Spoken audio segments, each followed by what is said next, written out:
Hello again, everybody. Peace of Christ to all of you. And this is Christian Prince with you again. I hope we will have a good time together. And my Skype is open only for Muslims to call me. Please, if you are a Christian, don't call me. I will hang up on you. I will hang up on you. I want Muslims to call me. Um, you see, the topic, and this is my topic, is if Muhammad is a prophet or not. If Muhammad is a prophet, then Islam must be from God. And there is one thing actually making me consider Islam, which is women. Me, a brother in Islam, the second you convert to Islam, Allah will flood you with women. Like, did you watch a movie cartoon like when the guy who opened the box and like a thousand of rabbits came out? That's exactly what will happen to you when you are a Muslim. Brother, you enter the heaven, brother, and right away, brother, there's 80,000 women, brother, waiting for you. I wonder sometime, I mean, why Allah is being so cheap? I mean, 80,000, make them 100. I mean, what you will lose? 2,000 more, 20,000 more will not make a difference for you. You are Allah. Only 80,000 women. What a guy like me, he would do with 80. This is not enough. It's not even good for a snack. I mean, this is not fair. It's very obvious that Allah is must be true God. Otherwise, why he promised me a lot of women? Only true God can promise us a lot of women, and there's women you can see through their skin and their bones. Now, this is my challenge to the Muslims who they are listening. Who is the Muslim when I call me and give me any proof that Muhammad is a prophet of God? Because honestly, 80,000 women is not a good number. I mean, this is not fair. Do you want me as an Arab to take 80,000 the same as someone he is a Persian? That's disgusting. This is not even, it's not even halal, brother. Why Allah will give me, I mean, what he will lose? Why? Okay, I mean, it's not logical, it's not practical, and we Arab, we can take more numbers. The Prophet, as an example, he used to have sex with all his wives in less than 15 minutes, brother, and this is proven by scientifically.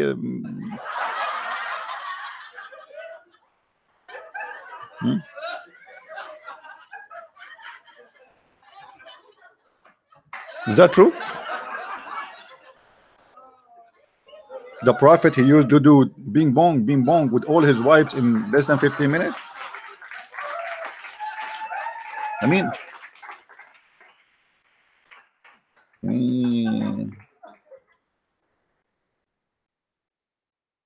let's see the hadith so the Muslim they will not say I'm making things up. Oh boy. Sahih al-Bukhari. Sahih al-Bukhari. Anas ibn Malik said, the Prophet used to. Oh, guys, did you see the word there? Used to. It's not something he did only after he took Viagra. It's every day. He's used to. Okay, it's something like it's very normal for him. I mean, come on. He's a prophet, and because he's a prophet, he have a special sexual power. So, brother, the Prophet used to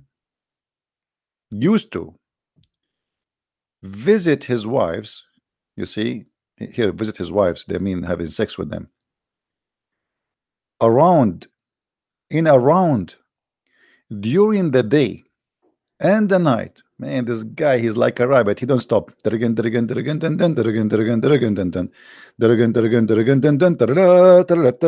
can't stop. Can't stop.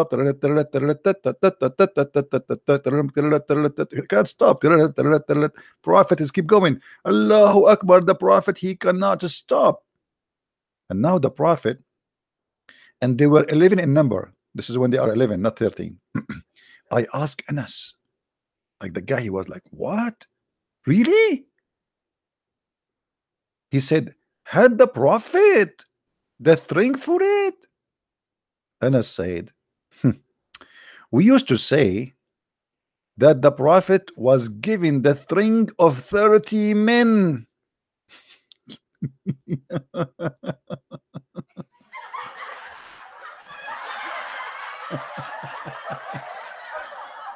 Oh boy.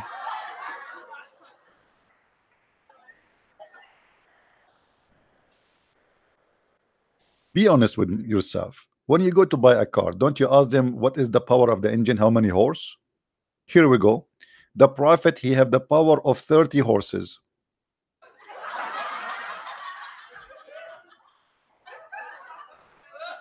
Hmm?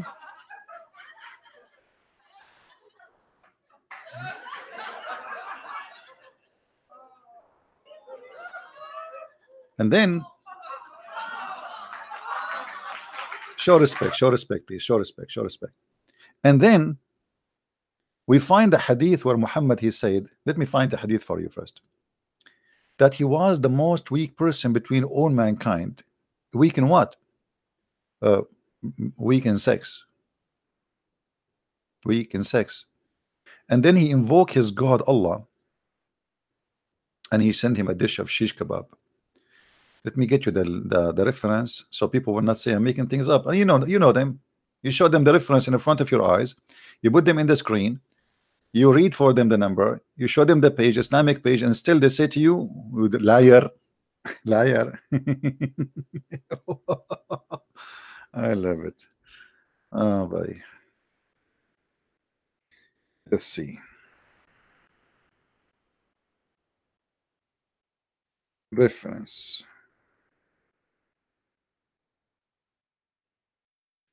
Okay, Al-Kufayt. Hmm.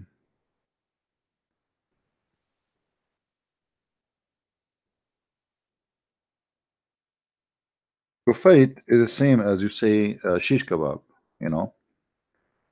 Like this, but it's not shish. It's a kufta. It's like she. It's kebab, but it's not shish. This is what is missing. Usually, it is something made in a tray. All right. Let us read together what it says. And I challenge any Muslim to say to me, "You are lying." Here we go. Let us show the reference. I will put it in the screen. The book of Lisan al-Arab لابن منظور.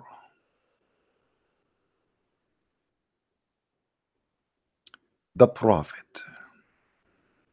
The Prophet said. The Prophet said.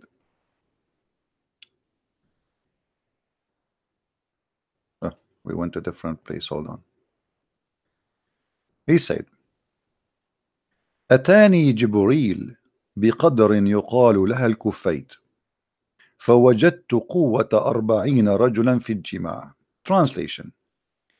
Jibril, he brought to me a dish, which means a recipe or a kind of food. It's called al-kufayt, which means kebab. And by eating it, I get the power of 40 men in sex.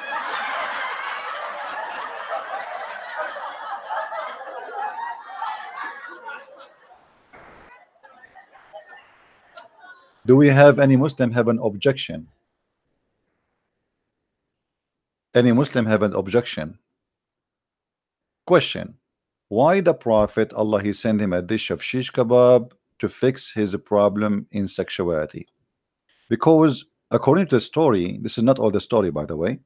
According to the story, if we go, let us see here. Muhammad, he claimed that he was the most weak person. And by the way, it says here, Sahih. Sahih. This hadith is Sahih. All right. The Prophet was given al-Kufayt to help him in his sexual urge because he cannot have sex.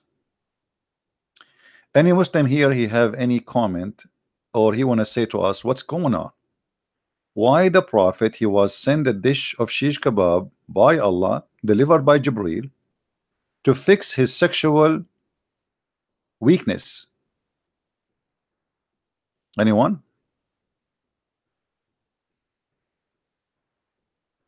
Any Muslim? This is the book of An-Nihaya fi Gharib al-Hadith wal-Athar, saying the same story. We can show you tons of stories. And Muhammad, he said, I was the most weak person in sexual activities, in sex. And then I invoke my God, and he sent to me al-Kufayt. Do we have any Muslim would like to give us a call? Why Muhammad, his God, he sent him a dish of shish kebab to fix his sexual problem? Anyone?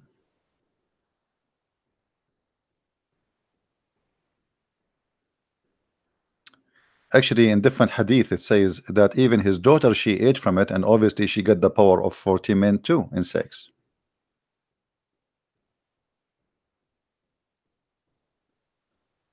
Who is a Muslim would like to call me and give me any reason? If you don't want to talk about this topic, no problem, but I want you to tell me how you can prove to me that Muhammad is a prophet of God. How me as a Christian, I will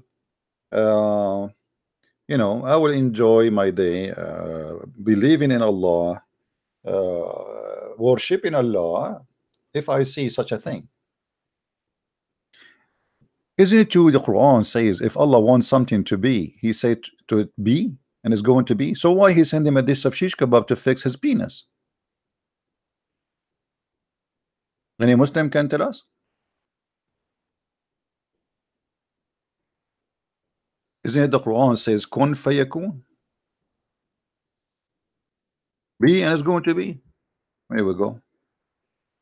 In chapter 2, verse number 117, the Quran says, if Allah wants something to happen, he say, be, and it's going to be. Hey, by the way, Muslims, can you show me one thing Allah created by saying be? Because your God Allah, he reported all his creation, none of them done by be. Example, Adam, Allah he fashioned, and the funny, Muhammad he said in different verse, that the similarity between Jesus and Adam, that Adam is created from dust, and if Allah wants something to be, he say be. So Adam, he was created by be. Adam wasn't created by be. The Quran says that Allah he fashioned him, he mixed the mud, he mixed the dust with the water to make mud. Then he fashioned the mud, then he breathed into the mud. Then it took time for Adam to be alive after breathing into him. So where is be? And it was. Who is a Muslim would like to call us?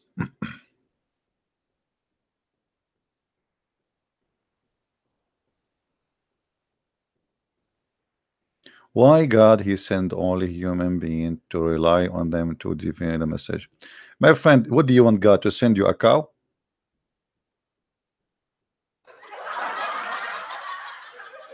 What do you want? I mean,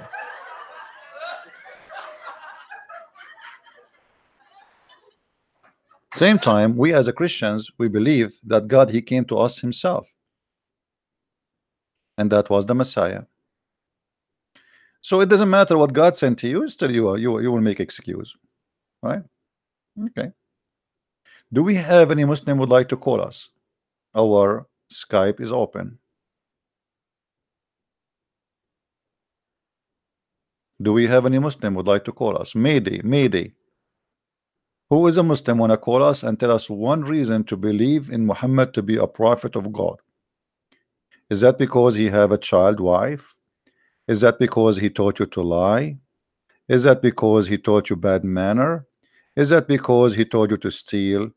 Is that because he told you that you can even cheat and he did cheat? Is that because he was the best example? He went to his own son wife and he flirted with her and later he slept with her? What is the reason for us to believe in Muhammad to be a prophet of God? Any Muslim? I'm not going to stay today for long. So Muslims, if you want to call me now. I will be here maybe for more, maybe 30 minutes more, because really my eyes hurt. I was studying the Jannah of Allah very much, and a lot of beautiful women there, and they are totally naked.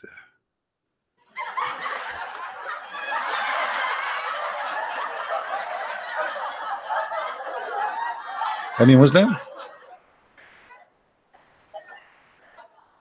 You see, if we go and check the heaven of Islam, should we? I mean, we can go, but I wish a Muslim will call us to speak about it, or we can talk about anything else. I mean, just to prove to us how Muhammad is a prophet of God. Choose your topic. I cannot find anything like, you see, there is once I was in Asia, and I was like in a poor restaurant, you know, because I don't want to spend money, trying to be cheap. But the fact, no, I mean, I don't really, I'm not being cheap, but I don't really like to spend money. My budget is very limited, and I don't care for fancy stuff. So I said to myself, there is a restaurant sound like it's not going to be expensive, and food is food. So I went inside, and then the food was clean. There's nothing wrong with the food. So the food, no problem with it. I check the dishes before I start eating. I check the fork. I check the spoon. This is how you know if the restaurant is. I check around me, the table, etc. But then, brother, something unique happened. It's kind of a miracle. A fly stopped or stood in the side of the soup.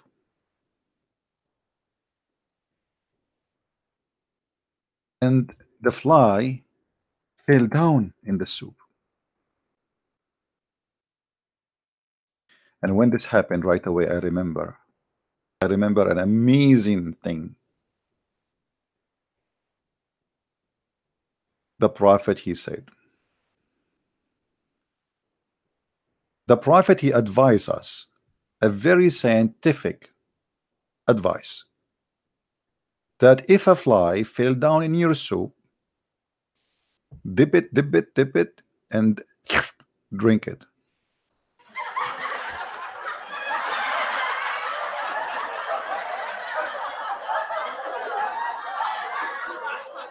Hmm.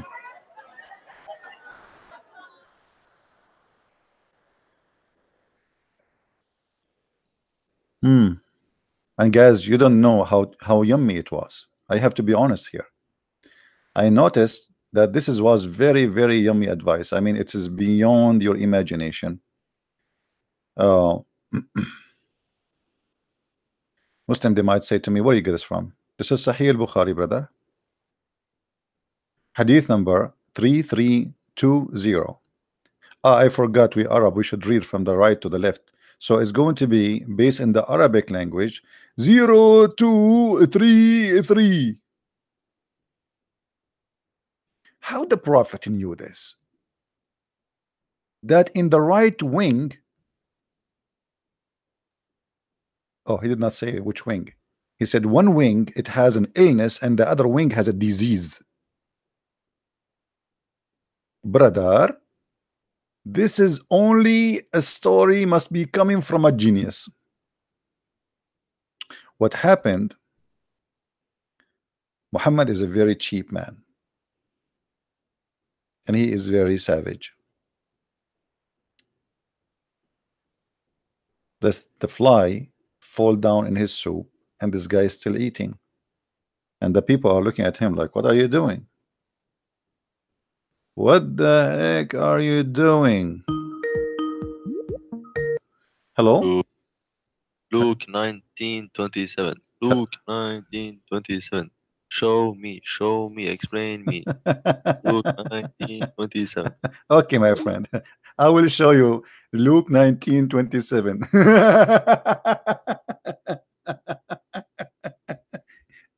I'm telling you, I'm driving the Muslims, Abdul, crazy Show me Luke 19:27. Show me Luke 19:27. Show me Luke 19:27.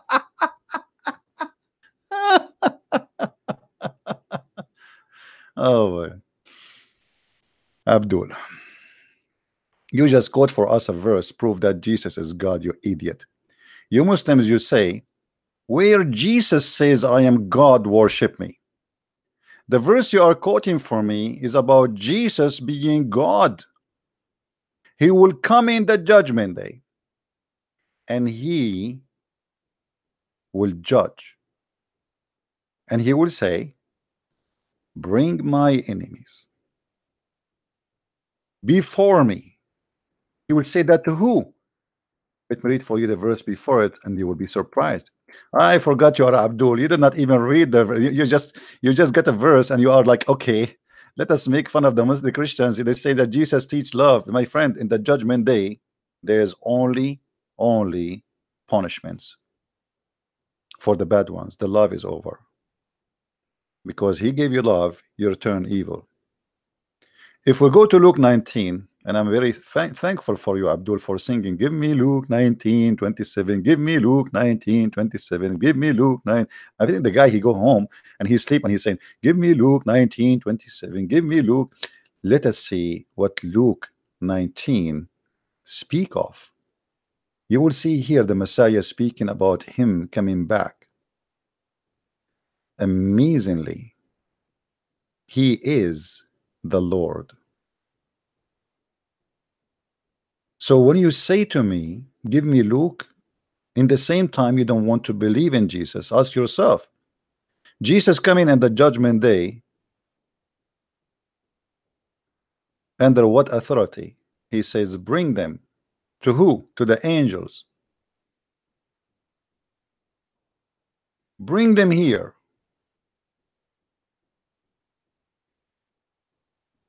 Stupidity is amazing.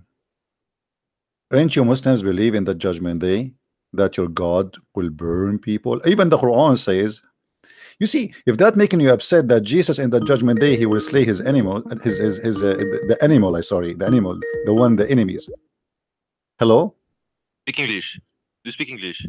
I try, brother. Who is Do you with speak me? English? Brother, who is with me? Which would not want me to reign over them. What? Kill them before me. Brother? Those who don't believe, kill them in front of me. Do you speak English? Brother, so what the problem, brother? So okay, so what does it mean? It mean that in the judgment day, hold on, let me explain to you. You asked me, right? In the judgment day, Jesus will ask his angels to bring you and bring Muhammad and say, those people, they are going, we are slay them for me, which means slay them and burn them in hell forever. Why? Because you do not believe in him. What's your problem? Okay, so those who do not believe in Christianity should be killed. This is judgment day, my friend. Okay. Don't you believe in the same in Islam, Abdul? No. What if I show you that? Okay, show me. Okay. Well, the Quran says in Islam, not only in judgment day you will be killed, even in today. Here we go. If we go in chapter 9, verse number 29, do you see my screen? Yes. All right.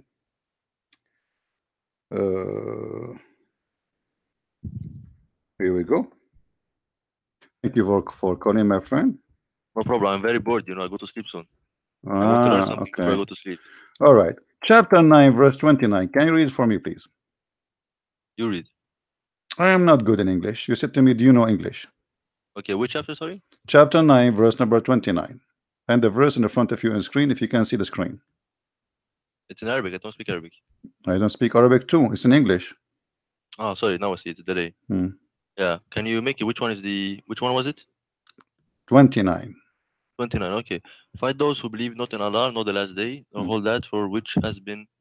You're moving the mouse. Sorry. Yeah, for which has been forbidden by Allah and His Messenger. Nor acknowledge the religion of truth, even if they are of the people of the book, until they pay the jizya with willing submission, feel themselves subdued. Yes. So? Yes. Does it say that you will kill the Christians today, not in the judgment day? Exactly. Okay. So why you're upset from judgment day, but you're not upset from today killing people? Just because you don't believe? Because ours is true. Because yours is true, so you kill people. Okay, I see. And okay, as long you are the one who said ours is true, can you prove it to me? Go ahead. I don't have time now. Maybe tomorrow. Well, why you don't have time? I mean, give me 15 minutes from your Oh, I majesty go to sleep time, now. please. 15 minutes from your majesty time.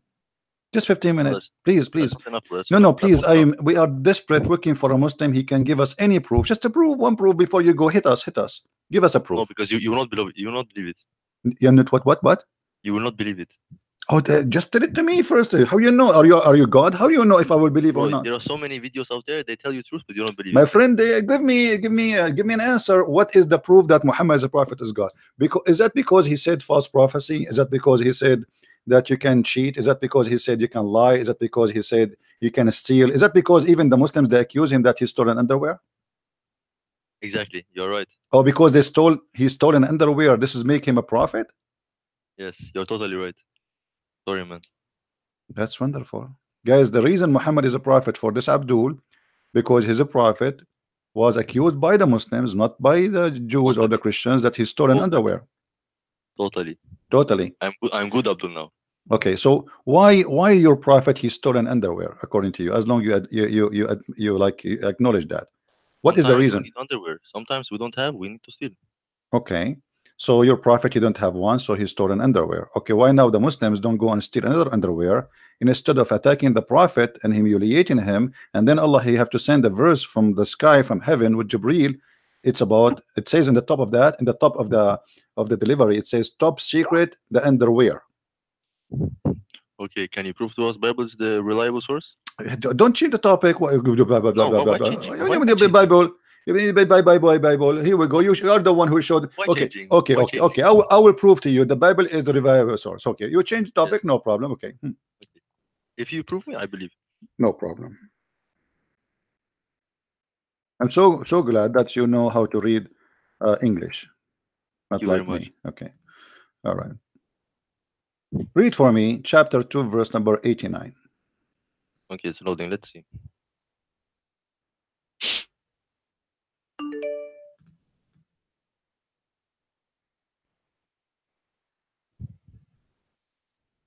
'89, huh? Verse number 89. And when there comes to them a book from Allah, confirming what is with them, although from of old they had prayed for victory against these without faith. Okay, When there comes to them that which they should have recognized, they refuse to believe in it, but the curse of Allah is one of those without faith. that's wonderful. So confirming what is with them. How you asking me to confirm what is with us, but Allah confirm what is with us. No, I wanted to confirm the Bible is reliable source. My friend, the Quran It is true to confirming what is with us. The Quran, don't you believe in the Quran now? I do. Okay, so why you don't accept what the Quran is saying? Chapter 2, verse number 91. There's there's many verses in the Quran saying that. Chapter 2, verse 101. I mean, there's many verses as you see in the screen. So the Quran confirm what is with us to be truthful. Are you against that? No. So you've been refuted. Quran agree that we have what is confirmed to be the truth. Wow. My eyes open now. I'm glad it's not your chest, because according to the hadith, there's two angels and they opened the chest of your prophet and they cut him all the way from his throat to his balls. Do you know the hadith?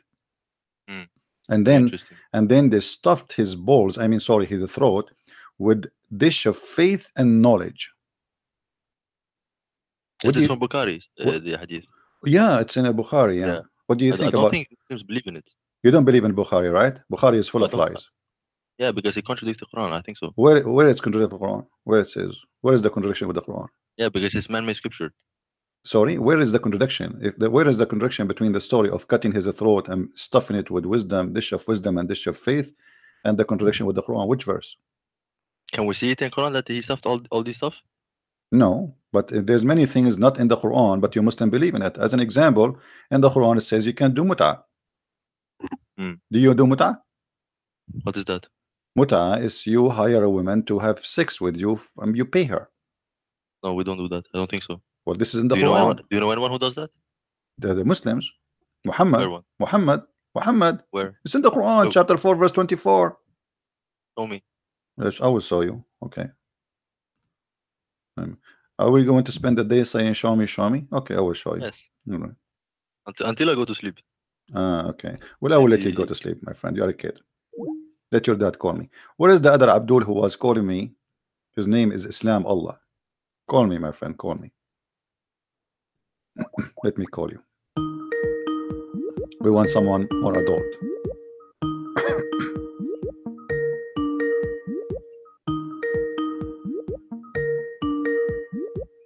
Answer, answer, my friend. You were calling me. Guys, why we have only 400 people? How many? 345 people. Look, guys, you don't miss me. Because I'm doing everyday broadcast. You guys, you don't miss me, right? This is why I have 350 now. Okay, I will take a few days off. So you guys miss me. Do you miss me? Do you? Do you? Do you love me? Do you? This song is for the Muslims, not for you Christians. Do you miss me? Do you? Do you? Do you love me? Do you? Do you? Do you hate me? Do you hate me? Do you hate me? Do you? Do? Yes, we do. We hate you very much. We wish we can find you. Who are you? Please tell us the address. Yes, we do. Brother sister, the other person, his name is the Christian Prince, and he is so coward, he don't dare to take his faith in the internet, brother. Ask yourself, if this person is telling the truth, why he don't show his face? Brother, I want to show my face, but I don't have a beard like yours. And this is making me feel embraced to be showing my face. Brother, it's not easy to be like you.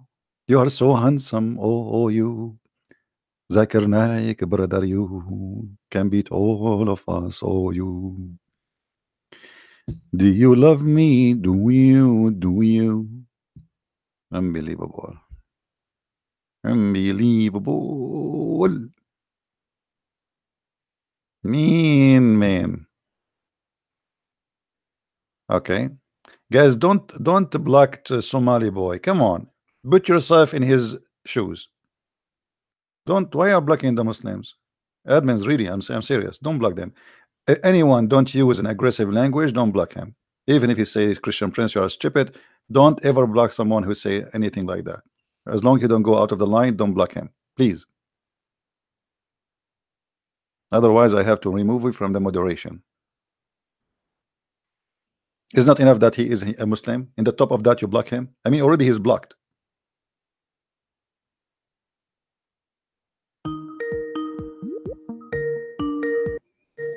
Hello?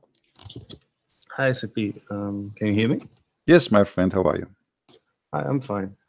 Yes, I wanted to share something with you if you give me a few minutes. I have to say from the beginning, I'm a Christian. It's just that I wanted to share a verse with you that I don't think that you need help, but when Muslims talk about Paul, I think you should mention a certain verse so that shows why they cannot understand Paul. Okay, go ahead. Maybe I'll show on the screen. It's 2 Peter 3, verse 15 to 16. Okay. So, and that's the reason why they cannot understand what Paul is saying. Because I was asking myself why always the people are attacking Paul. So, and when I read this verse, I understood why. All right. Well, you want to read it from 13 to 15, you said? 15 to 16. 15, 16. Should be And enough, this is 2 Peter 3, right? yes. All right. So I can read if you want, or otherwise. Yeah, you can read. Go ahead. I will put it on the screen. No problem. Okay, it says, bear in mind that our Lord's patience means salvation, just as our dear brother Paul also wrote you with the wisdom that God gave him. In 16 says, he writes the same way in all his letters, speaking in them my of friend, these matters. hold on. You are reading 2 Peter 3 from starting from where? 15. From 15. Okay. Yes, and 16. Are you sure from the number? 2 Peter Yeah, 2 Peter 3. Okay. Let me check. Okay, There's go ahead. Peter Go ahead. talking about Okay, Paul. go ahead. Read. And in 16 says, he writes the same way in all his letters, speaking in them of these matters. His letters contain some things that are hard to understand. Now you'll get why Muslims do not understand him. His letters contain some things that are hard to understand, which ignorant and unstable people they distort his words, as they do to the other scriptures, to their own destruction. So it's clear in these two verses why they cannot understand Paul. So next time when you talk to a Muslim and he talks about Paul, maybe you mention this from the beginning, why he cannot understand Paul, because they are ignorant and distort the word not only from Paul but also from other scriptures, like it said, to their own destruction. So My friend, don't waste do. your time. Don't waste your time and read for them any of those scriptures, because in order to make somebody listen to you, before to make somebody understand you, you have to make him listen, right? Yes, of course. And this is the problem with the Christians. They do not know how to make Muslims listen. Have you ever watched cartoon before? Yes. Okay. Did you see the uncle of Tom when he hit Jerry in his foot so he will get attention? Yes, yes. Okay. You need to hit the Muslim in his foot sometime, not physically for sure, in his bum, in his head, to get his attention. And the only way to do it is not to read for him a verse from the Bible, is to make him see how stupid his book. So after you show him how stupid his book, then you can quote for him whatever you wish from the Bible. Don't waste your time. Otherwise, before that, you are just wasting your time. Yes, maybe you're Are you right. getting my point? Yes, of course. There's But no maybe need. at the end, There is no so- need to quote for them from the Bible anything about Paul, because they believe in Paul or not, they believe in Jesus or not. That will not make any difference, because anyway, they've been taught a lot of false information about us, which is preventing them from believing. So before you go there to quote from them from Paul, he will say to you, who is Paul? I mean, why even let us say Paul, he said that. So No, it's Peter talking about Paul. I mean, let us say explain about Paul. So Yeah. if they give them Peter, if you give them even Jesus saying, they don't even believe that Jesus said that. So you know, and they will ask anyway. We have to be, we have to know what is the problem before we try to solve the problem. What Christians do, they try to solve the problem before knowing what the problem. They think the problem is they don't understand Paul. It's not that. Or they don't understand the Bible. It's not that. It's about that being told false information about us. If Muhammad said, you know, did you ask yourself why the Muslims don't question that Mary, she was a virgin? Just because Muhammad said so, correct? Yes, of if course. Muhammad he said, if Muhammad did not say that in the Quran, then all the Muslims will make fun of you. So the problem is not the Muslims, they are not don't understand a verse in the Bible. It is them trying to fool themselves, following a false man who came 600 years after Jesus. If you watch a debate between Muhammad Hijab and his nurse Ali Dawa and David Wood, Muhammad Hijab, he said, you know, the book of John came almost 90 years after Jesus. He said that, okay. But Muhammad, he came 600 years after Jesus, spoke of Jesus. How you believe the one who came after Jesus 600 years, but you don't believe in the one who came or who wrote a book 90 years after Jesus? Yes, but they will answer like, yes, but it's not Muhammad talking, it is Allah talking. Well, what is the proof that Allah is even exist? Allah is talking. Yes, but that's how they try to answer this. All right, my friend, let us give a chance for the Abdul to call. Thank you for calling me. Thank you. Yes, thank you. Thank you.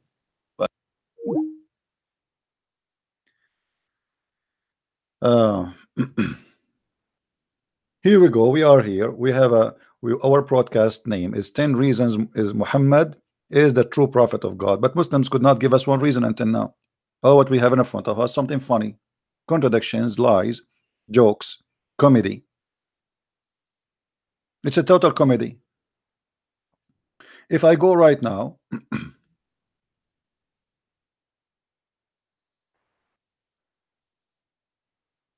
and I try to find something serious in the Quran, who is the one who's talking in the Quran? The Muslim, they would say Allah. Okay, that's mean this must be serious. This is God, supposedly. Correct? The second would say God is talking, it must be serious. Is that serious? Chapter 55, verse, we can read a few verses before and for a few verses after, so the Muslim will not say we are making things up, you know? Is that serious, brother?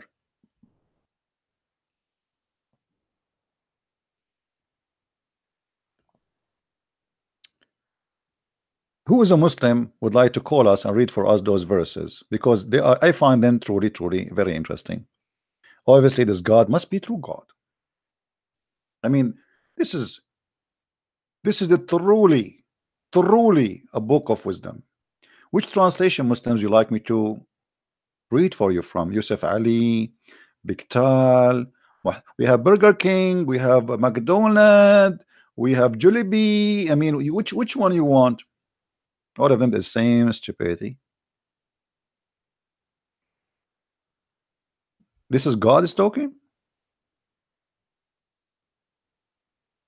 Huh?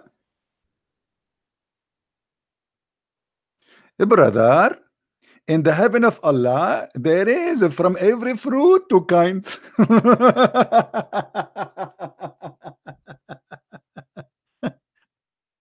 Every kind of a fruit in pairs. What does that mean? Hello? Hello? So in the heaven of Allah, brother, we will have two kinds of apple.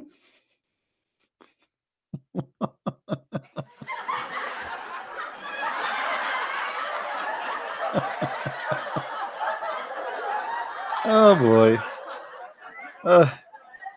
This is too much. This is very serious, brother. Allah, brother, Tatar, brother, in the heaven of Allah, brother, Allah will give us from every fruit two kind. As an example, a green watermelon and a green watermelon, brother.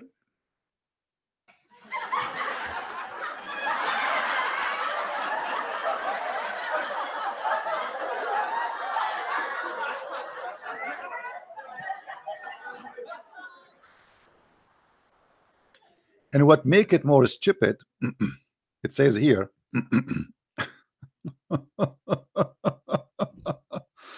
I mean, this is really so beautiful. We have to admit. We have to admit. Every Muslim brother is a promise in the heaven of Allah, brother, to have two paradise. Two paradise, yes, brother, not one paradise.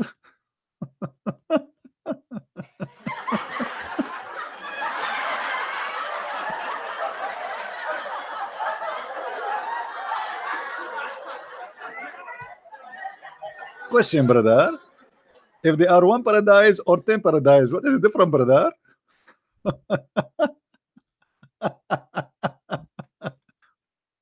Any Muslim can tell us? What is the point of saying I will give you 100 paradise? If paradise is paradise. Hello? Every Muslim brother will have two paradise? Hello? Dr. Zakir Naik, brother. Where are you right now, brother? I am in paradise number 1. Hey, brother, are you going to paradise number 2 later? Brother, yes, because I have a delivery from Amazon, brother. I have to go there.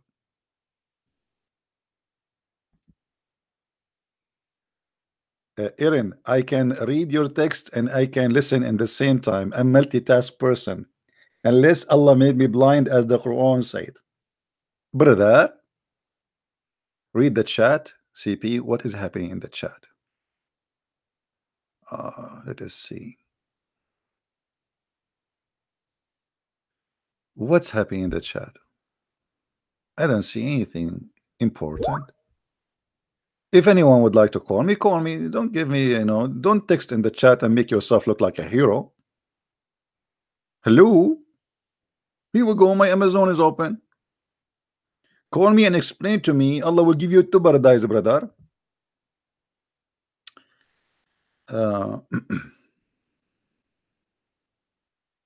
His name is Oshiha Hi. Okay, my friend, Why I want to call you? You call me. If you like to call me, call me.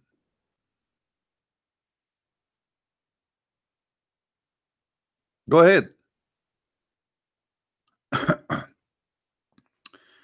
Debate Shamsi.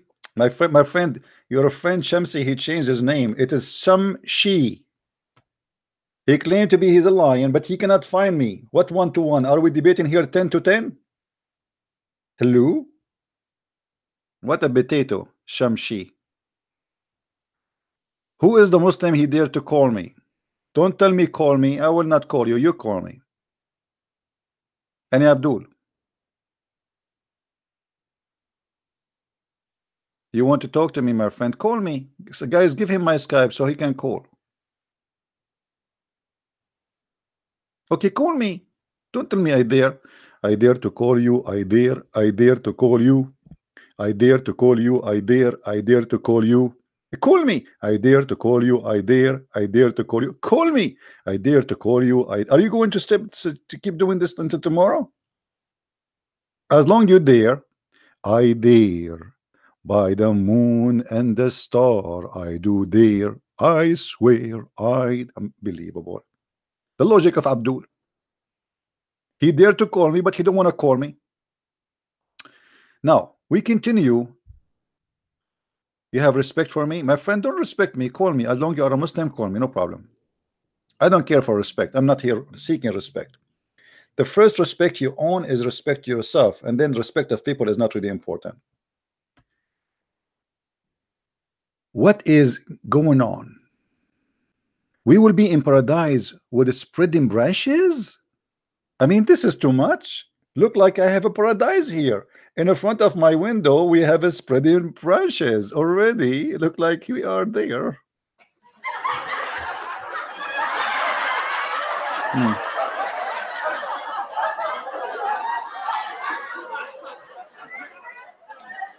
And I don't wanna forget to mention to you that the God of Islam, he is a rapper. He's a Snoop Dogg. What's his name? Snoop Dogg or Snoop Dogg? I don't know. Look, he keep repeating the same sentence. Then in which of the blessing of your Lord you will deny? Then in what no you will deny? When you deny, then deny, then deny.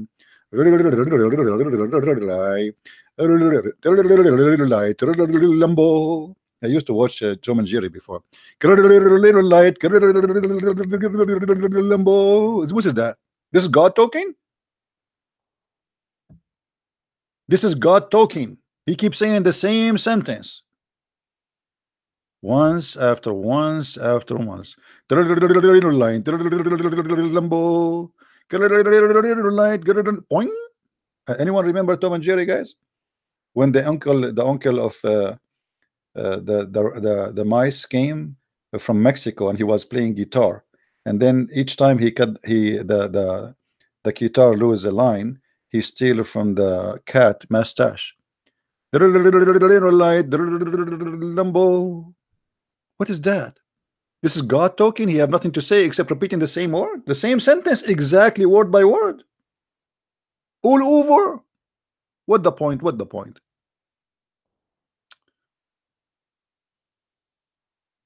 Any Abdul? Hello. Hello. Yes, my friend.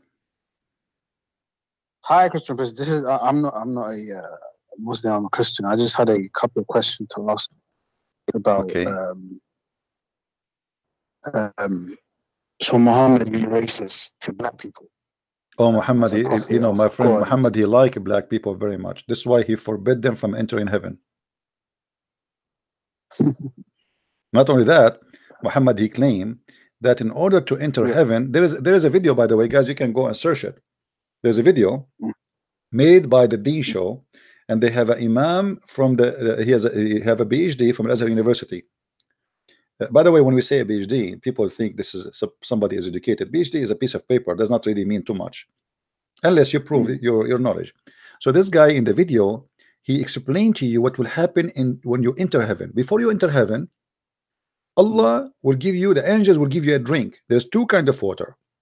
One water will make you cleaner from your guilt and will make you so white. And the other water, which means you will have diarrhea and you will be white. And the second water will make you so tall, like Prophet Adam, and you will have the face of a Prophet Joseph, and you will have the age of a Prophet Jesus. So this is what Muhammad is about. Go ahead, my friend. We are listening. Hello? Hello, yeah. Yeah, go ahead. What do you want to say to the Abduls? No, I just want, like, you know, I've got a couple of friends, not friends, but people that are known. I'm from the UK. All right. And there's black people that are, of course, Muslims, and I always want to show them that Muhammad being racist towards their own race. But they tend to ignore to what he's saying. I think it's in the hadith. I forget what it was. Him saying the Ethiopian is a Satan or something, or black man being Satan. Yeah, black man, Satan is a black, the devil is a black. You know, Muhammad, he said, "Waqtulu kulla aswadin bahim." Bahim in Arabic mean totally black. Anything is a black, you know, is should be killed. Anything is a pure black, not black. You have to be pure black, you know, and that will make you African, right? If you are, because there's no way an African, he will be half white, half a black, right? So if you are pure black, Muhammad, he said, kill him. Wow. Yeah. Any says that. Would you direct me or tell me where it says that so I can, you know? Okay, we can find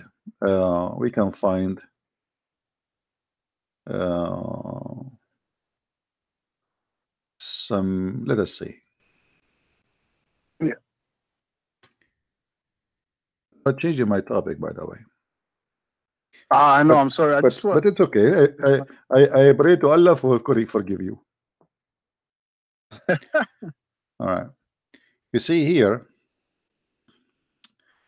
the word Bahim, if you read with me here, the word Bahim. Yeah.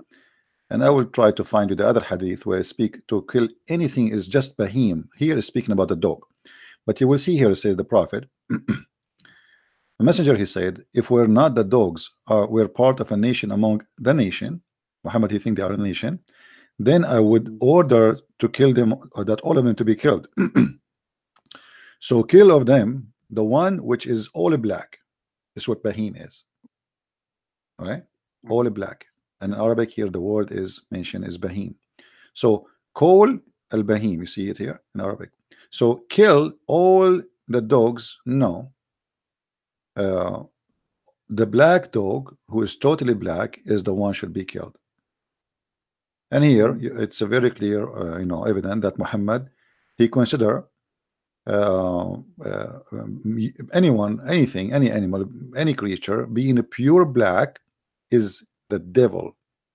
You see, in different hadith, Muhammad, he says, I asked the Messenger of Allah, SAW Mercedes-Benz, what the all black dog? He said, it is the devil. Do you see the screen? Yeah, I do. Yeah, I see it. Yeah. All right. So the second you are all black, you are labeled as a devil just for being totally black. So Muslims, if they have a black horse, totally black, which means there's no other color in him, they will kill him. Black cat, they will kill her. Black dog, they will kill him. Black bird, they will kill him. Anything is totally black is a target to be killed, for it is the devil. Now I challenge any Muslim to tell me what is the logic of that, unless you are being racist. What is making that animal an enemy to Islam? The color, correct? Is not that this animal is doing anything bad. It's just because he said kill the black dog, not the one who bite you. That's crazy. Yeah. Thank you, my friend, for calling. Let's see, maybe we can get some Abdul to call us. I appreciate your call. Yes. God bless. Okay, thank you. Take care. Bye. Do we have any Muslim wanna call us? Hello? Why we have only 428 people? Guys, I think you don't miss me because I did too much broadcast, so now you are not interested. Is that the case? Okay, I'm going to bring more Muslims to watch me, to join us in the conversation. Let me do it. Here we go. This is the solution. I have a solution in front of me. Huh. You think I do not know what make Muslims believe and listen? Here we go. Man, oh man, one of the versions of the heaven of Allah.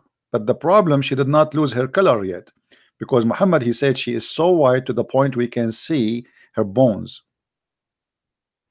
Now you will see how many Muslims will join the conversation, and they will be so all over.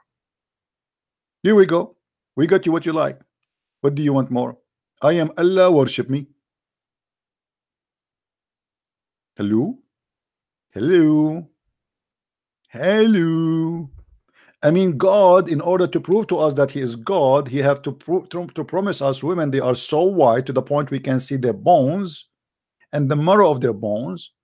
God cannot be God if you don't do that. I mean, imagine God, he will take me to heaven and there is no zigs. And not only no zigs, no, a lot of women. Brother, that doesn't make sense, brother. Sometime I wonder if Muhammad was a student of the love guru.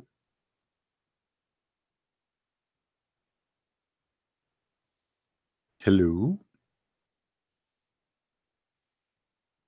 Hello? Look, the numbers of Muslims are increasing. Look, now we have 1 million viewer, 2 million viewer, 5. We have 7 million viewer. Brother, the number is going so crazy just because we put white women in the screen for the Abdul. Unbelievable. Do we have the Muslim?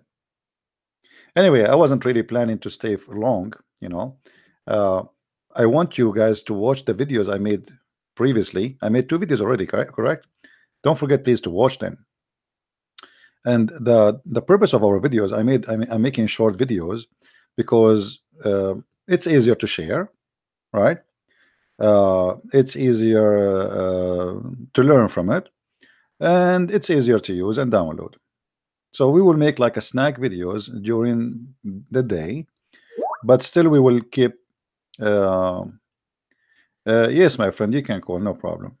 Still you can, you know, we will do our live broadcast where we will, even the other ones are live anyway, but I'm saying the long ones, they will be separated from the short ones. I like to do the short one because they will help you improving a point somewhere, somehow, when you need it. Hello? Good evening, CB. Good evening. Long time no hear. Hope you're fine. You know, long time no hear. I mean, how truthful that is. Isn't you hearing me now in YouTube? I get you busted. I get you busted. Well, I wanted to ask you a question because I've been digging into doing what you do when I debate with the Muslims, right? All right.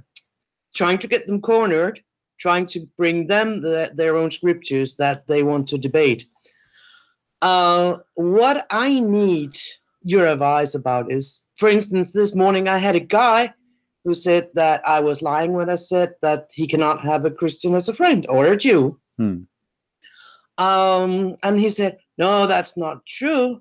And I told him, showed him where the hadith was. The Quran. And he said, that's not true. That's not true. You don't understand. You don't understand Islam. And I said, so basically you're denying what Muhammad teaches you.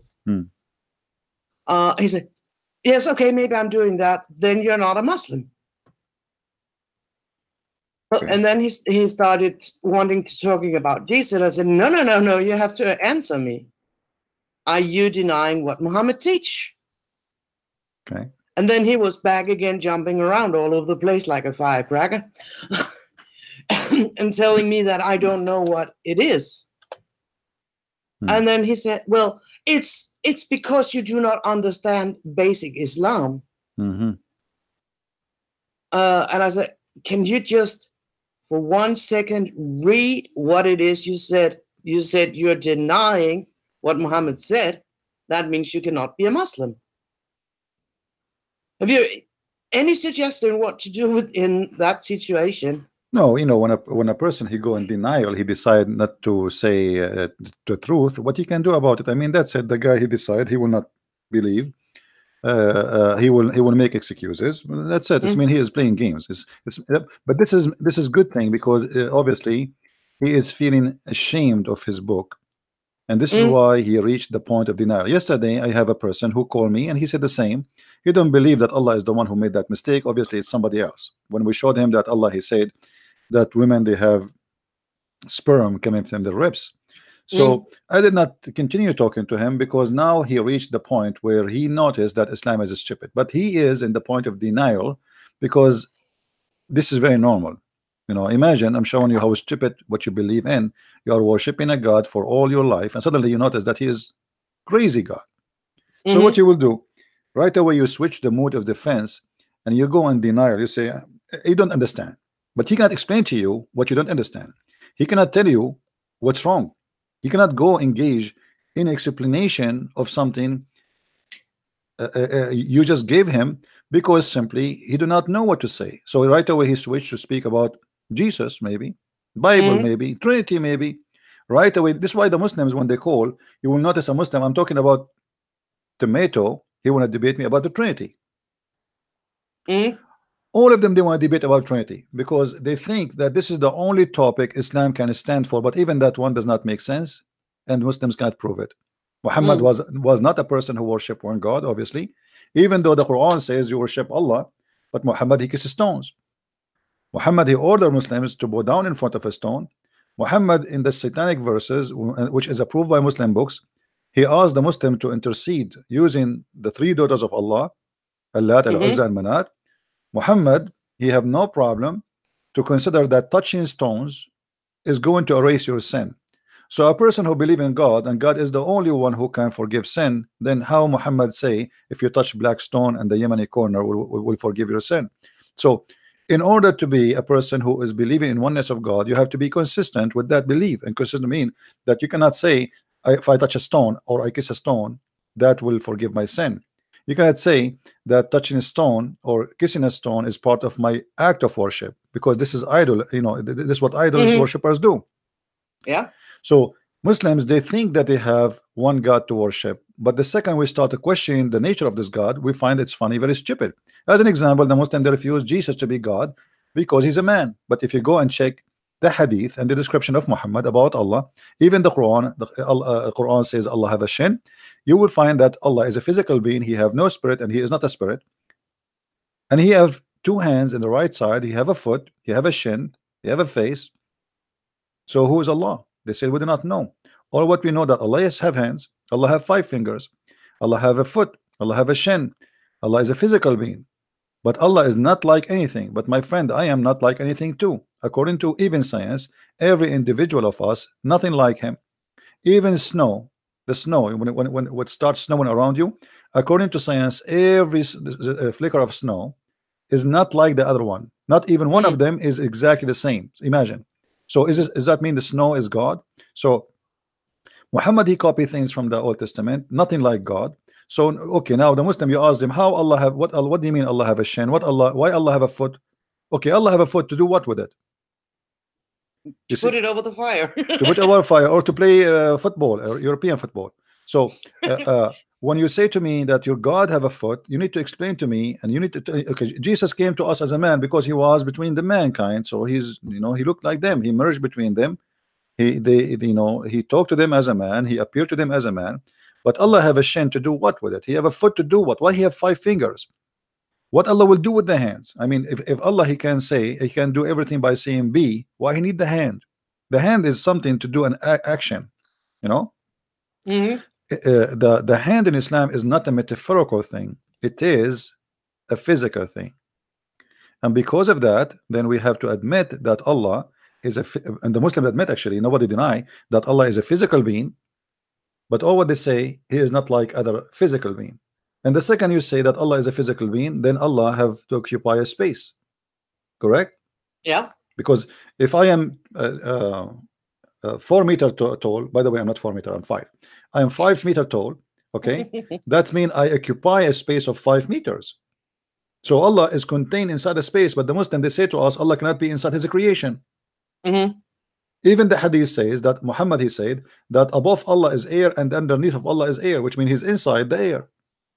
Yeah. So how you refuse Jesus to be God just because you say how God can be inside his creation, because the flesh of the man is a creation of God, but yet Allah himself, he is inside the creation, and there's tons of proofs for that. Yeah. So let them say, and if they can prove us wrong, they are welcome. Oh well, I just used the scripture to do what Jesus told the disciples: dust their feet and leave them. And then I came back like 2 hours later. He had been screaming and shouting on text for like 2 hours. Well, you know, it's better to get him busted always from his books, because that will make him more angry. Yeah, but it's just like when you have them here shouting, then they don't want to listen to you. It was just like, what? What are you doing? I told you I left. Yeah. And he kept shouting and screaming and wanted me to come back, and I had closed the conversation like you do when you put on the phone. But that was just my question. So that means that the more angry I get them, the more right I am, so to say. Well, the always the reason for somebody to get angry because you hit something, it hurt, you know. The more you get them angry, it's mean you are going in the right direction. If they are relaxed, it's mean you are saying nothing. You know? Okay. Yeah. Yeah. It's like working in the teeth of somebody. Oh yeah. Well, and I just want to tell the people out there who hasn't gotten your books, go get them, because I gained so much knowledge. Now I have all four. When are your next book coming? Actually, because of what I'm doing too much podcast. I did not do any work in my books for some time now. I better go back again and do more work in my books. I will. Oh, that's good. And actually, I have a book. Even I have a book is already translated and ready, but I have to fix some Arabic text to the Indonesian language, which is really good to have. And because I don't have time, I'm not working in that. And otherwise, the brother who translated the book, my book, to this language, he finished it almost a month ago or more. Wow. Yeah, but because I have no time, as you see, you know, as you see. Yeah, well, but you do your service anytime, anywhere, so that's also okay. It's the same. It's the same. I mean, at the end of the day, it's about what we do. As long as we are not wasting our time, all is good. God is good. Yeah. Yeah. Well, thank you. That was all from the Scandinavian part. Yeah. All right. Thank you, thank you, my dear sister. Take care. Bye bye. Bye-bye. Take care. Take care. Take care. All right.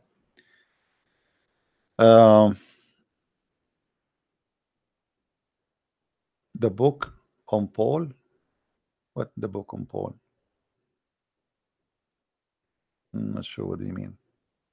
Do we have any Muslim would like to call us? Mayday. Any Muslim would like to call us?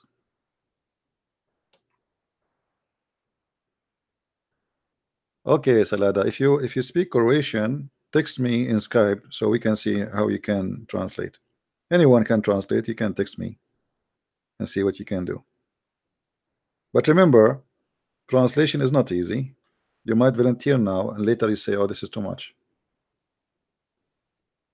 If you cannot handle it, don't promise something you cannot do. You know what I mean? Because this need a lot of patience. Like the brother who did challenge, he did the translation for the German book. He did a lot of work, a lot of patience. But he's a person who made a promise and he keeps his promise. Wonderful person. Same as the one who did the French. Same as the one who did the Dutch language. You know, like Swedish. It need patience. It's not something easy.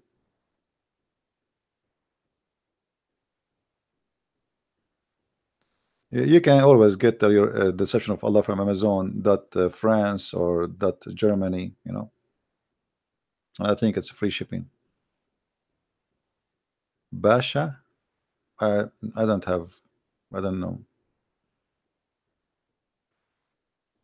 We need the translators. I wish I can have all my books. Actually, there's a language I wish I can translate to, which is the Chinese, because we have more than 1 billion and almost 400 million Chinese. You know, that will be very important book. If there is any one of you speak Chinese, that will be wonderful. Actually, I tried really to get somebody to translate Chinese, but they ask for a lot of money, and I'm not a rich person. I don't want to say I'm poor. I am not. The Lord, He provided me with my brain and my faith, and that make me rich. But I'm not a person who have money or making really good money.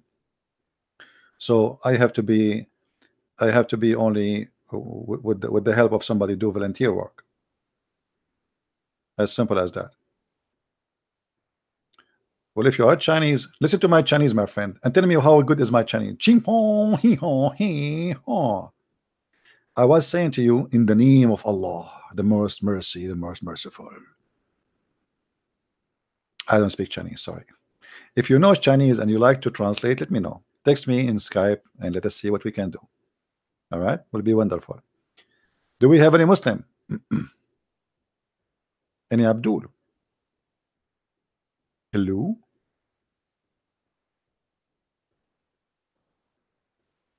Oh, I was in China. You know, I did go to China. You know that, right? I went to China. I went to Philippines. I went to Thailand. I went to Korea. I went to Bulgaria. I went to Romania. I went to France. I went to Germany. I went. All of this is just this year. Believe it? Unbelievable. It's like Discovery Channel. And actually, I'm invited to go to India. I just received a text actually in Skype. There is a church inviting me there, and I was in Texas last week. Answer me why you are scared. There's a Muslim saying to me why you are scared. My friend, I'm calling you. You answer. Go ahead.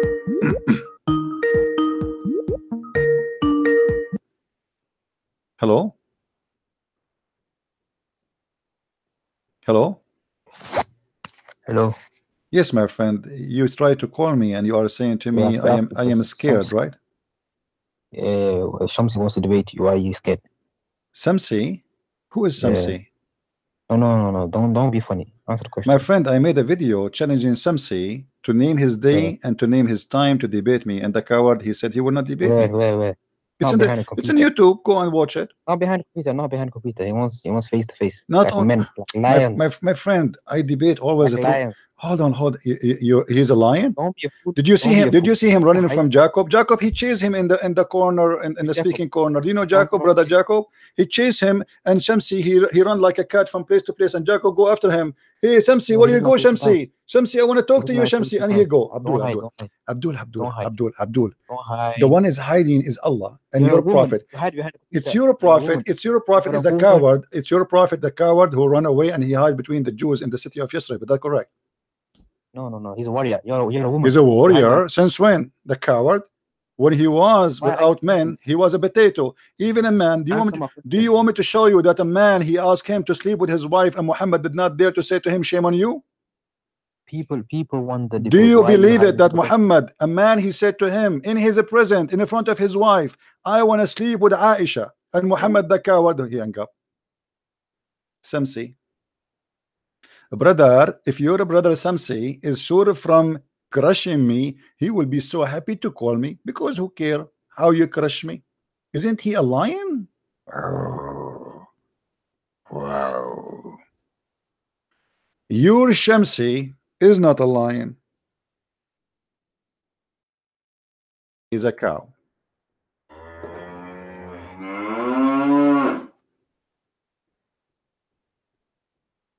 A cow without milk. Otherwise, you Muslims, you ask hijab, you ask his nurse Dawa to debate me. The guy, he said, yes, I will finish him, brother. Let him come to me. He knew that this is impossible. Why I want to go to all the way to anywhere to talk to a kids?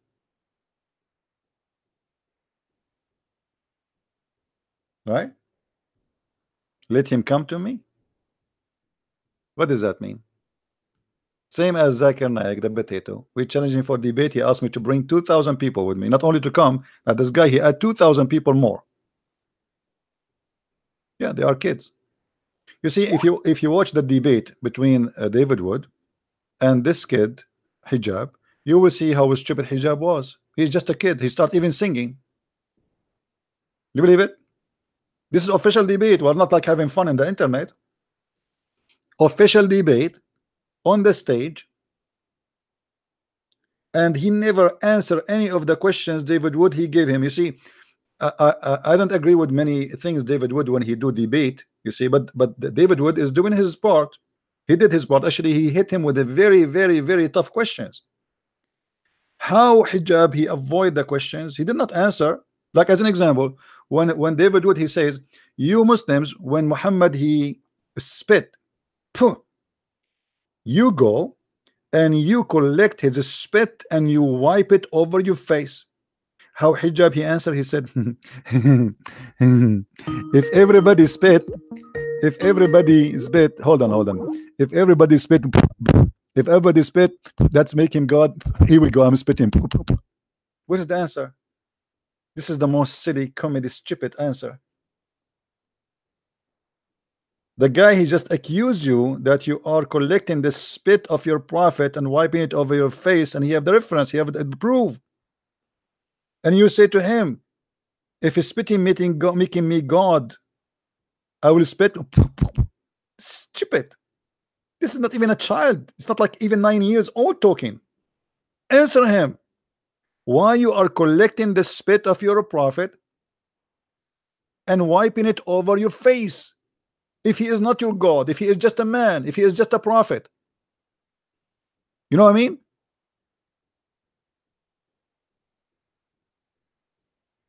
David Wood, he asked him many questions, none of them is answered.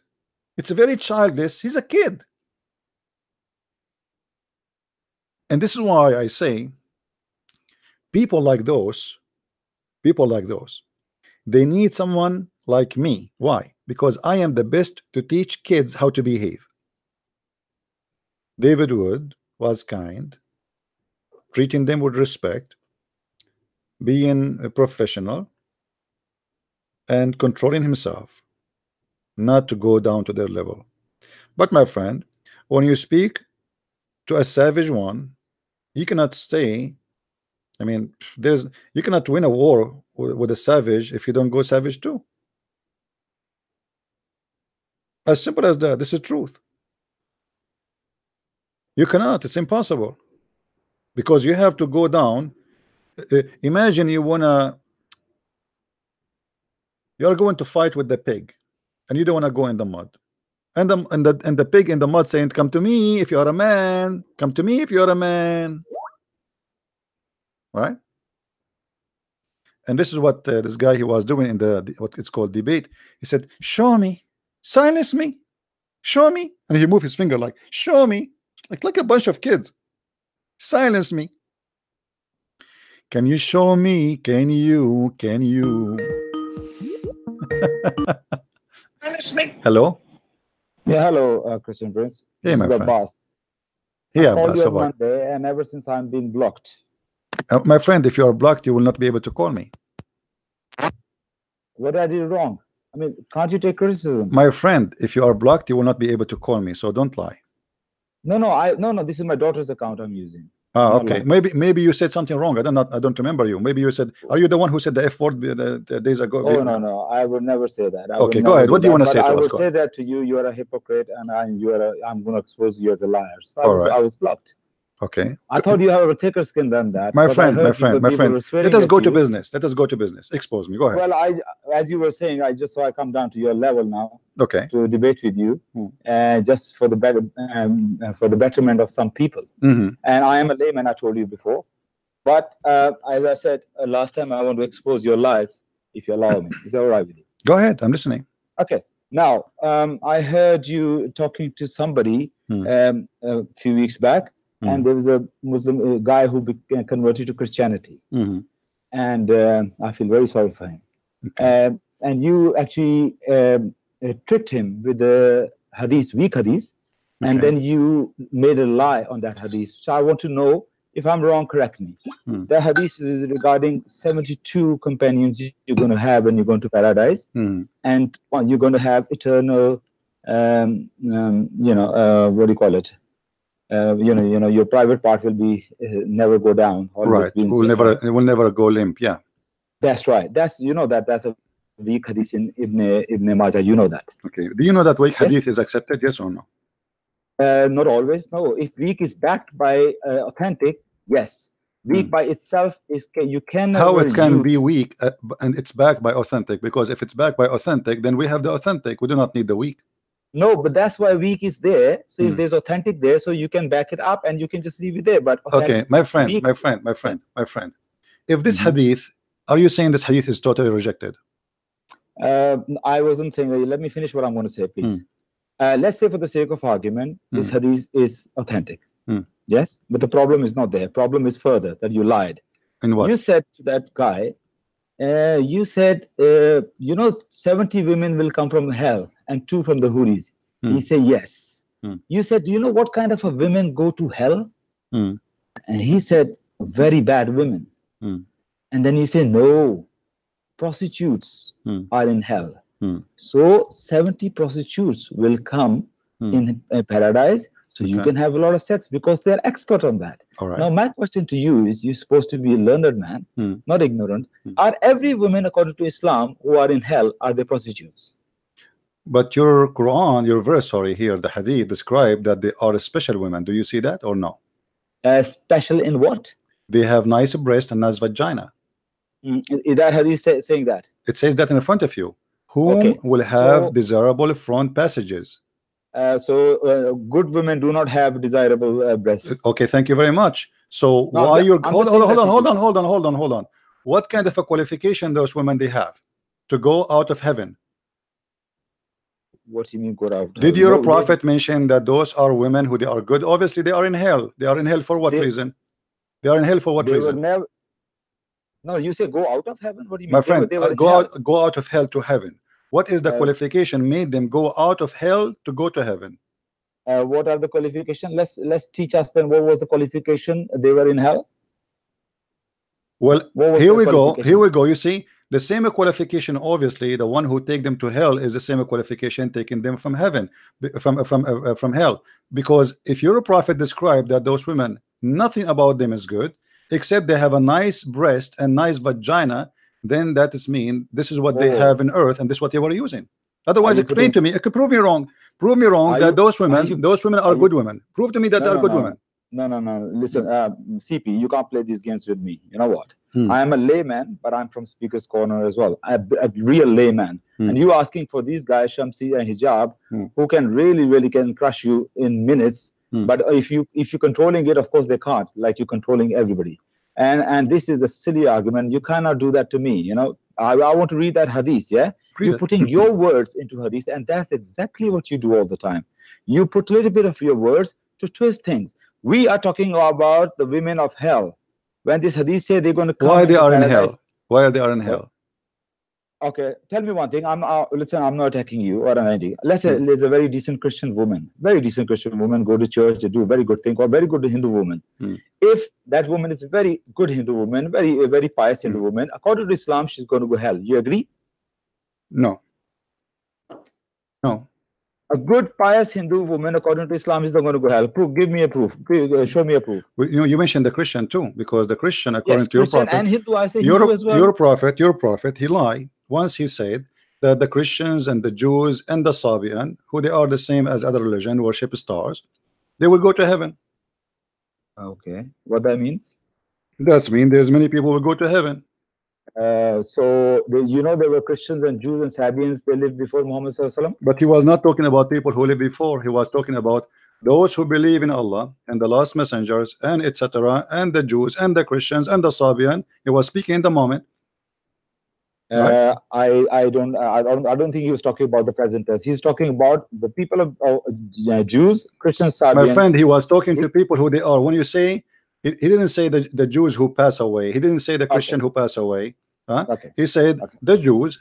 When I say the Christian, the Hindus, the Buddhas, the atheist, they will go to heaven and they have no worry. It's mean I'm talking about people who they are will be in the moment. Look, you have all the details with you. Can you provide that? What is the number of the hadith? Let's have a read, because you know what I learned from you only in 2 weeks. I learned from you. You twist words. What hadith you are talking about? What hadith? Whatever you saying that these people are going to go say? Oh, sorry, Quranic verse. Where's the Quranic verse? Sorry, Sabian said. What Quranic verse is that? Let's read it. And anyway, that is beside the point. I will deal with this point. Seriously, wallahi, I will deal with this point. Wallahi, I like it. Wallahi, go ahead. Okay, you don't want me to say wallahi? It's funny because you are using the name of your God in vain. Wallahi. I apologize.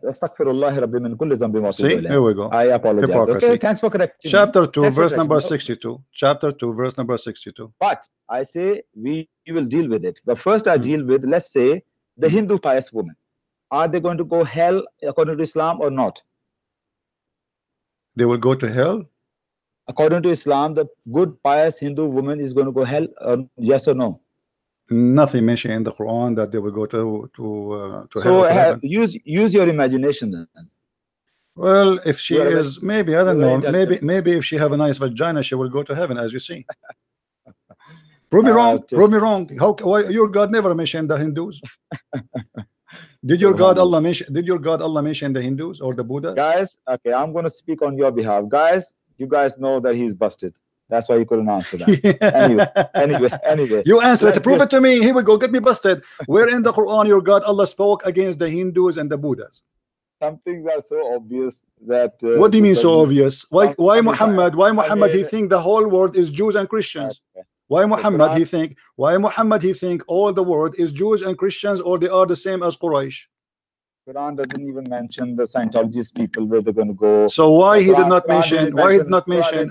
Because you're probably, my friend, the Quran do not even know what the Christian believe. The Quran believe that the Trinity is Mary and Jesus and Allah. Okay, are the Hindus are polytheists or not? My friend, is that true? That the Christians believe that Mary and Allah and Jesus is the Trinity? Where did the Quran says that that's the Trinity? Where the Quran says. Yeah, this is the Trinity. I know what verse you're using. I think you say chapter 5, verse 171. Okay, yes? my friend. Yes. Show me the verse in the Quran speaking about the Trinity the correct way. Quran mentioning Trinity the correct way. Why Quran has to mention it? Because the Quran is mentioned the Trinity already. Where is it? The word Trinity mentioned. Yes, Salasa. But where the Quran says that Mary, Jesus and God is a Trinity. So are you saying to me that the Quran never say that? Quran never defines Trinity as you are saying it. Mary, Jesus and God is Trinity. Quran never say that. Read the verse. I'm here. Bust me. Okay, here we go. Yeah, read the verse. وإذ قال الله يا عيسى ابن مريم أنت قلت للناس اتخذوني وأمي إلهين من دون الله. Chapter 5 verse 116. Chapter 5 verse 116. 1 second. Sorry, I thought it was chapter 4. 116. Let's read it. So you read in Arabic. Okay, for the benefit of people, can I read in English? Sure. And imagine when thereafter Allah will say, Jesus, son of Mary, peace be upon them, did you say to people, take me and my mother for gods beside Allah? Where does it say Trinity? Okay, let us see, guys. He did not see it yet. It says, no, I did. It says, okay, it says, take me, Jesus, this is one. Yeah. And then take Mary, this is second. And then beside Allah, this is the third. Yeah. So that's three. No, hang on a minute. When God says some people are believing in 3 gods or 4 gods, my friend, you said to me, where in the Quran it says, and get me busted, right? You are the one who said that to me. It says in front of you, that he is saying to Jesus, did you say to worship me and my mother beside me? Which means we have 3 to worship now. So Allah is a question what here is a question the Trinity, and you got busted, my friend. So well, in your view, but you think this is your implication. What explain to me beside me. So beside who? They are worshiping 2. They are worshiping 2 beside Allah. Who is the 2? Mary and Jesus. Give me a chance. Okay. So you are denying that there are people never worship Mary. My friend, I never heard of any, but even if there is, your God is speaking about the Christians, all of them they worship Mary, and your God never mentioned any other Trinity except this one. No. First of all, you didn't say all of the Christians. No, it says, it says, let me get you busted again. You see here, we are here to get the Abdul busted. I'm very happy that you are a speaker corner, because look like all of you are the same. Yeah, listen. Okay, let us see. All the Christians, when your God he speak about the Christian, what he called them? Nasara. What the Nasara believe? You trying to put me in your box? I'm asking you what the Nasara believe according to the Quran. Nasaras have many different beliefs. They're not one single. No, so that's mean there's a mistake in the Quran, because the Quran says the Nasara believe. The Nasara believe. When there's many group of Nasara, then you cannot call them Nasara. Then we should call them maybe Jehovah's Witnesses. Maybe we should call them Mormon. As long you call them Nasara, my friend, all of those. You see, this is your problem in your religion. If your God, he's aware of what's happening, he should not call all by one name, because they are not Nasara anymore. Because if somebody is Jehovah's Witnesses, he's not Nasara. If somebody is a Mormon, is not Nasara. If somebody, according to you, is a Catholic, is not Nasara. If someone is a Protestant, is not Nasara. So where is the Nasara? Catholics are Nasara. Yes, they are. I'm asking you, where is the Nasara? Who are the Nasara? I'm asking you now. I'm asking you, my friend, who is the Nasara? Who is the Nasara? Who is the Nasara? I'm telling you. Are you Christian? Yes. Are Catholics Christian? I am none of those denominations. No, but are Catholics Christian? Yes. So are Jehovah's Witness Christian? No. They say they are. No. But they say they are. No, Jehovah's Witnesses believe the same as Islam. They believe in there's many gods. Like you, they are pagans. I used to talk to Jehovah's Witnesses. My friend, no, don't lie. Jehovah's Witnesses are false cult like your prophet. Now answer me. Who is the Nasara according to your prophet? The Nasara, according to your prophet, is one exist religion. All of them are the same, and Yahud. So he called the religion two names, Yahud and Nasara. If there is one more, then name it. Obviously, those are not Nasara. Either the Nasara is us who believe in Father, the Son, the Holy Spirit, or Nasara is the one who believe in Mary and Jesus and Allah. You have to admit. No. It's not saying that. So where is the ones? What is the name? Why your God is not naming those who believe in Mary, as you said? You said there is a certain sect, and you are the one who said Nasara is the Catholic. Okay, no problem. Nasara is the Protestant. No problem. Orthodox are Nasara. No problem. Okay, who are they? The sect which is believe in Mary and Jesus and Allah as God. CP, I don't know you too well, so I don't want to make judgment. Are you a just man? You believe in justice? I'm listening, my friend. Go ahead. I hope you believe in justice. My friend, so go ahead. In justice, do you believe in justice? Do you believe in justice? Wallahi, I'm not going to say wallahi. So yes, I do. No, you don't. No, you don't. Your prophet, he said. Your prophet, he said. If a Muslim kill a Muslim, he will be killed. If he kill non-Muslim, he paid the half of the blood. What justice is that? Muhammad he said no Muslim will be killed for killing a non-believer. What justice? Don't talk about justice. You are not a person of justice. Justice is the most beautiful thing. You don't believe in justice. Is that justice that you if you murder? Answer me then. Is it justice if I murder a Muslim, I will be killed because I'm a Muslim, I killed a Muslim. But if I murder a Christian, the punishment is not death for me? What are you quoting? The hadith. Okay. So which is my authority, Quran or hadith? Well, are you going to say to me it's weak? No. Which is my authority, Quran or Hadith? Which comes first? Come on, my friend. Both of them, because even Hadith is equal to the Quran. If I quote you Quran and you quote me Hadith, okay, which one? Quote me. Okay, quote me a Hadith. Quote me a Quran says that a Muslim, if he killed a Christian, he will be killed for killing a Christian. I'm going to quote you a verse in the Quran, and then you can bring the hadith, and we analyze. Yeah, we can go. Let us finish this one first. Now, go ahead. Who are the Nasara? Who are the Nasara? Which the Quran is speaking about? Well, look. First of all, this verse I'm reading again, and it doesn't mention the word Nasara. Do you know that? The word you go. My friend, aren't you the one who say that we go to the interpretation? Why you always rely? Do you think interpretation is infallible? My friend. Okay, hold on. Do the chapter 5 mention the Nasara? Yes or no? chapter 5, 1:16. This verse we're talking about. My this friend, it doesn't matter. No, this verse is about what? This verse is about what? I tell you what. If this word says, "Oh, you Nasara, do you worship Jesus, Mary, and Allah?" Then you have a point. It doesn't say that. It says my Allah friend, will ask Jesus. my friend, Allah will ask Jesus. My friend, my friend, hold on. This is a different thing altogether. Hold on. Yes. Okay. When you understand the verse, you as a Muslim, you say you are a speaker corner. How you understand the verse? How I understand the verse. Like, what is your guidance? You telling me every single verse I have to go to interpretation? So what do you do? What do? You do not need interpretation. You are the Prophet Muhammad and you know everything. Okay, I'll tell you what. When I read this verse, chapter 5, verse 8, "O you who believe, stand out firmly for Allah as witnesses to fair dealing, and let not your hatred of others to you make you swerve to wrong and depart from justice. Be just. That is next to piety, and fear Allah, for Allah is well acquainted with all that you do." Chapter 5, verse 8. Do I need a commentary from some scholar what it means? You need. Why do I need that? Okay, let me ask you. Can we read the verse before and verse after in the same chapter we are reading from? Chapter 5, verse 7 and 9. You want me to read? No, we are reading chapter where it says that they took his mother Jesus. Allah is asking Jesus, did you tell your people to worship you and your mother? That's right. Okay.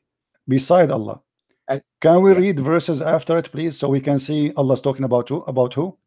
After? Yes. Okay. You can take the verse after. I said to them nothing except what you commanded me. Okay. That is, I'm reading Maududi's translation, so it might be slightly different than yours. Serve Allah, my Lord, and your Lord. I watched over them as long I remained among them. And when you did recall me, then you yourself became the watcher over them. Indeed, you are witness over everything. Yes. Explain what's your point here. Where is the verse number 18? Oh, well, you want me to read two verses? Yeah. Okay.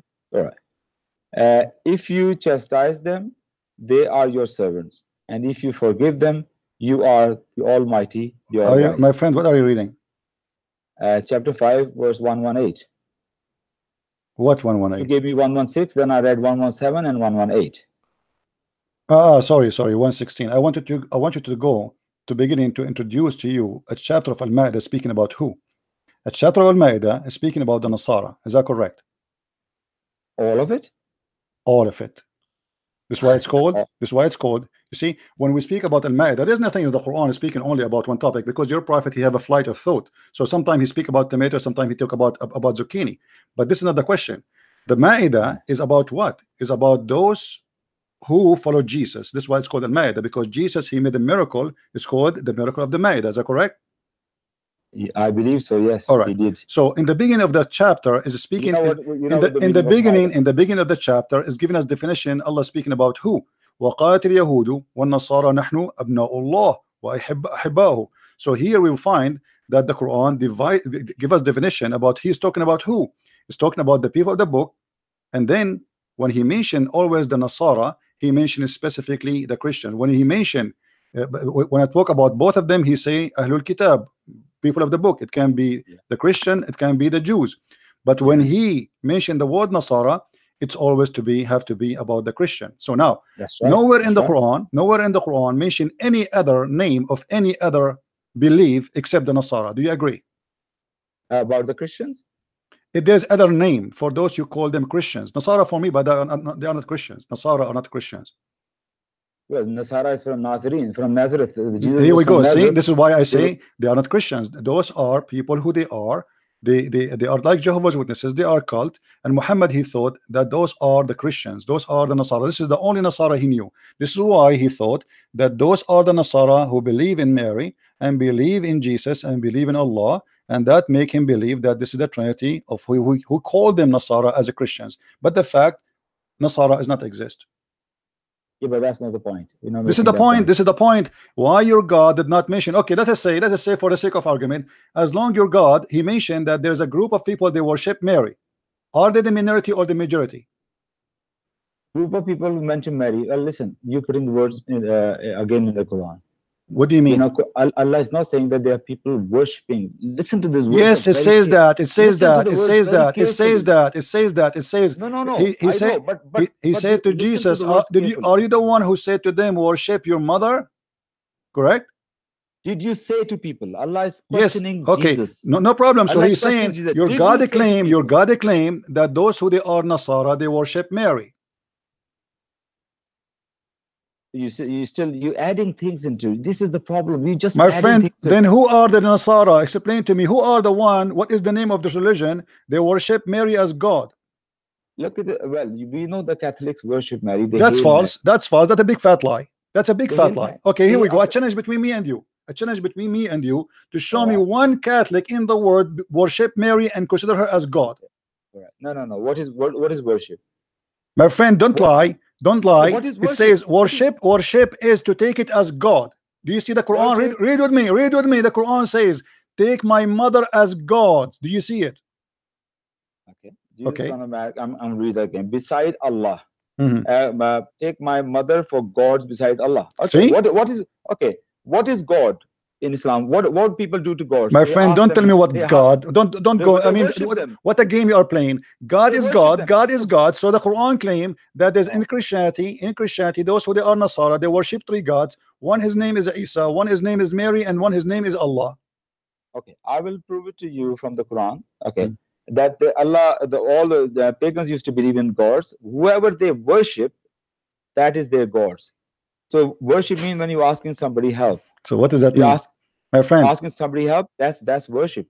My friend, don't fool yourself. Don't fool yourself. Because anyone asks somebody for help, that will make him God. That's mean Muhammad is God. Because the Quran and the Hadith confirm that your prophet will intercede for you. So you are saying now, you are confirming that Muhammad is God, because your God, he said, your God Muhammad, he said that I will be the one who intercede for you in the day of judgment.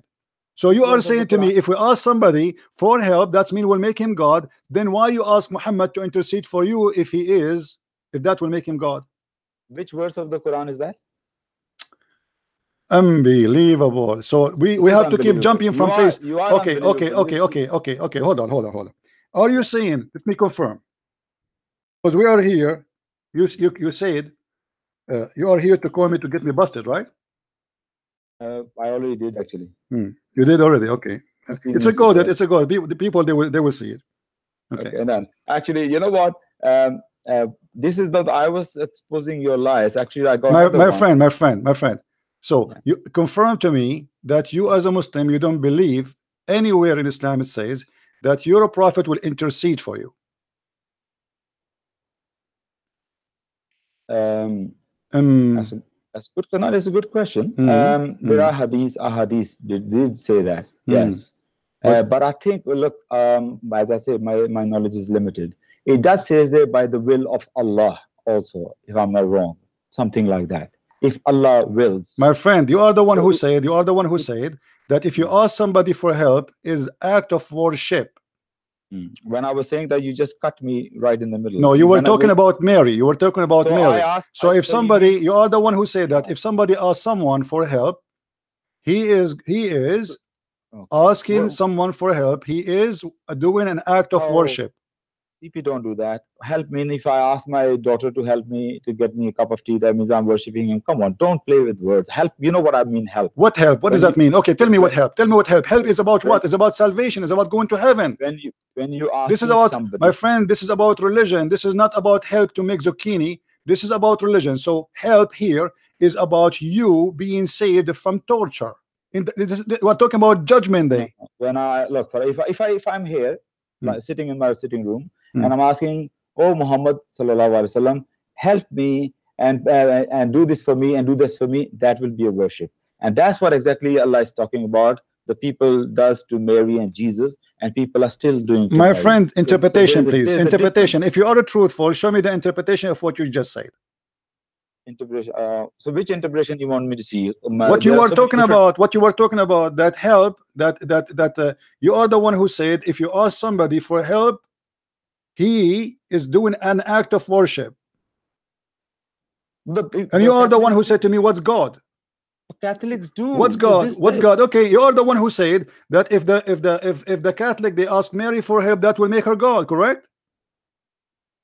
If they know, in the eyes of God, that's a worship. So that is no problem. God. That's a worship. So if you ask Muhammad, to pray for you, that is an act of worship. If I ask right now, if he's dead, yes, that is worship, and I wouldn't do that. Okay, people, guys. People in his time. Okay. Guys, time, if he is dead, that will be an act of worship. Is Muhammad is dead now? Muhammad is dead. Yes. Okay. So if you quote the Quran, or you just say you ask Muhammad for help and he is dead, that is an act of worship. But I don't. No Muslim asks Muhammad to help. He's dead.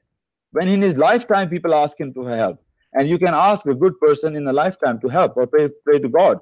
Anybody saintly human being, you can say, look, can you pray to God for me? You are a good human being. You can in a lifetime. But when that person died, I cannot ask that person. Do you know there's a hadith of Umar radiallahu anhu?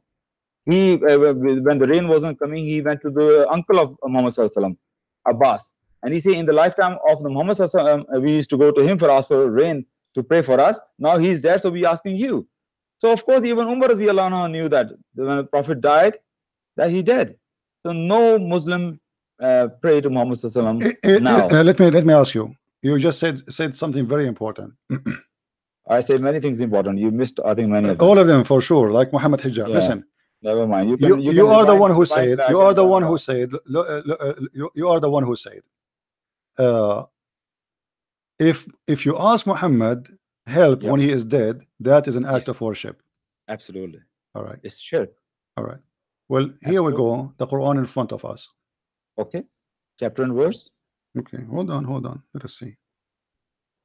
Don't show me the commentary, please. Well, you love your commentaries. The commentary. But you know that. See, look like the commentary is going to hurt you. It's going to hurt you. Okay, hold on.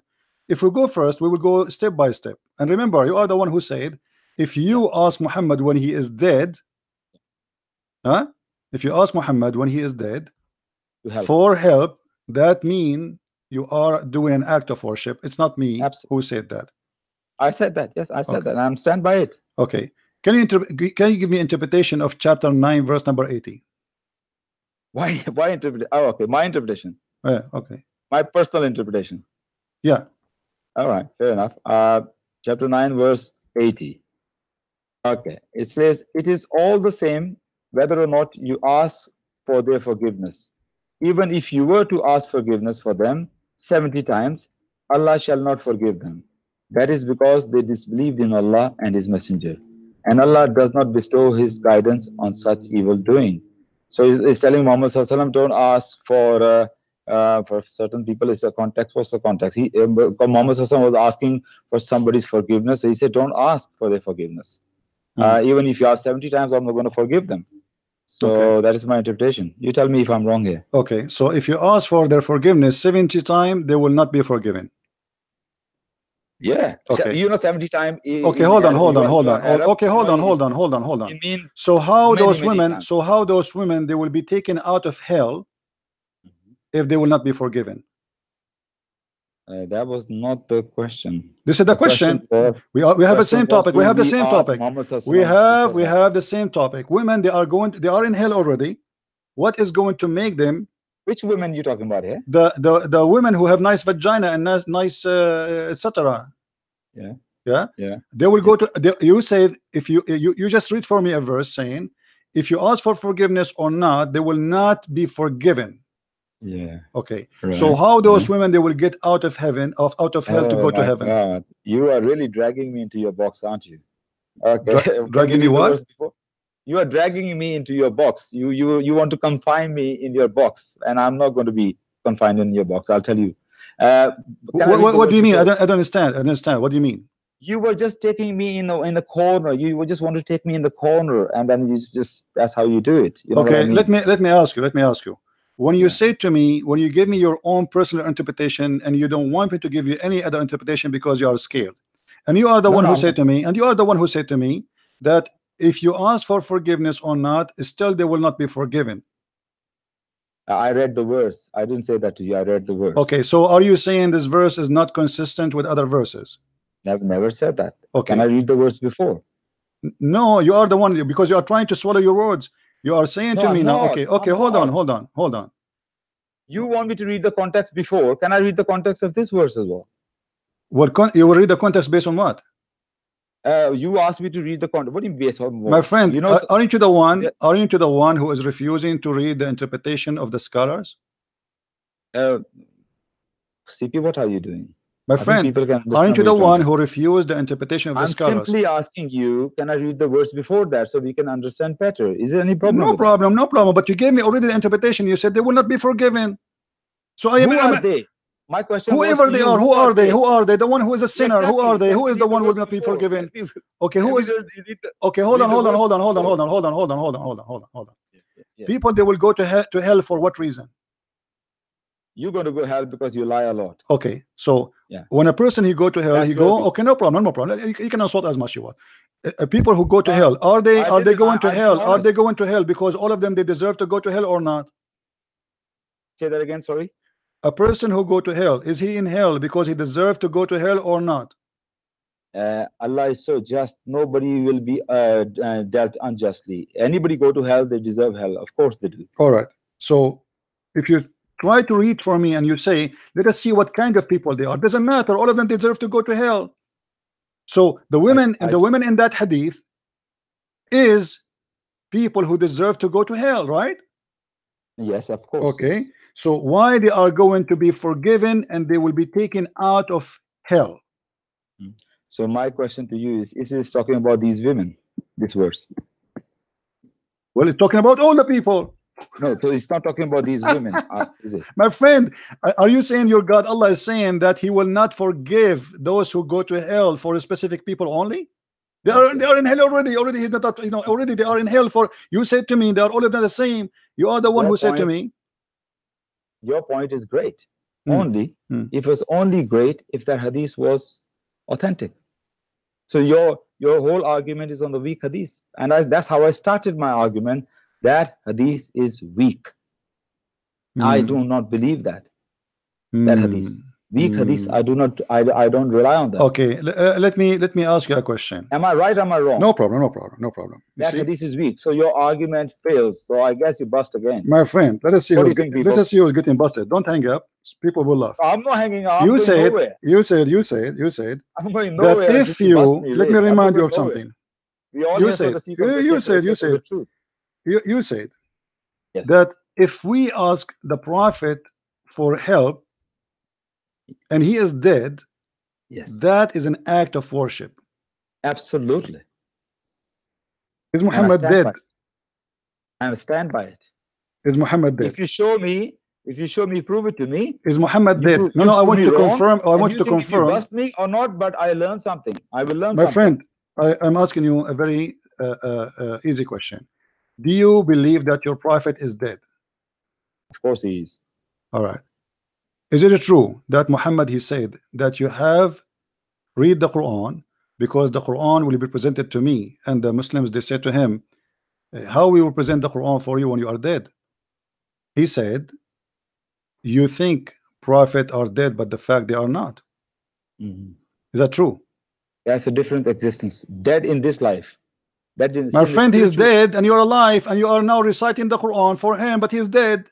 And you are the one and you are the one who said that if you ask the prophet for help while he is dead, this is an act of worship.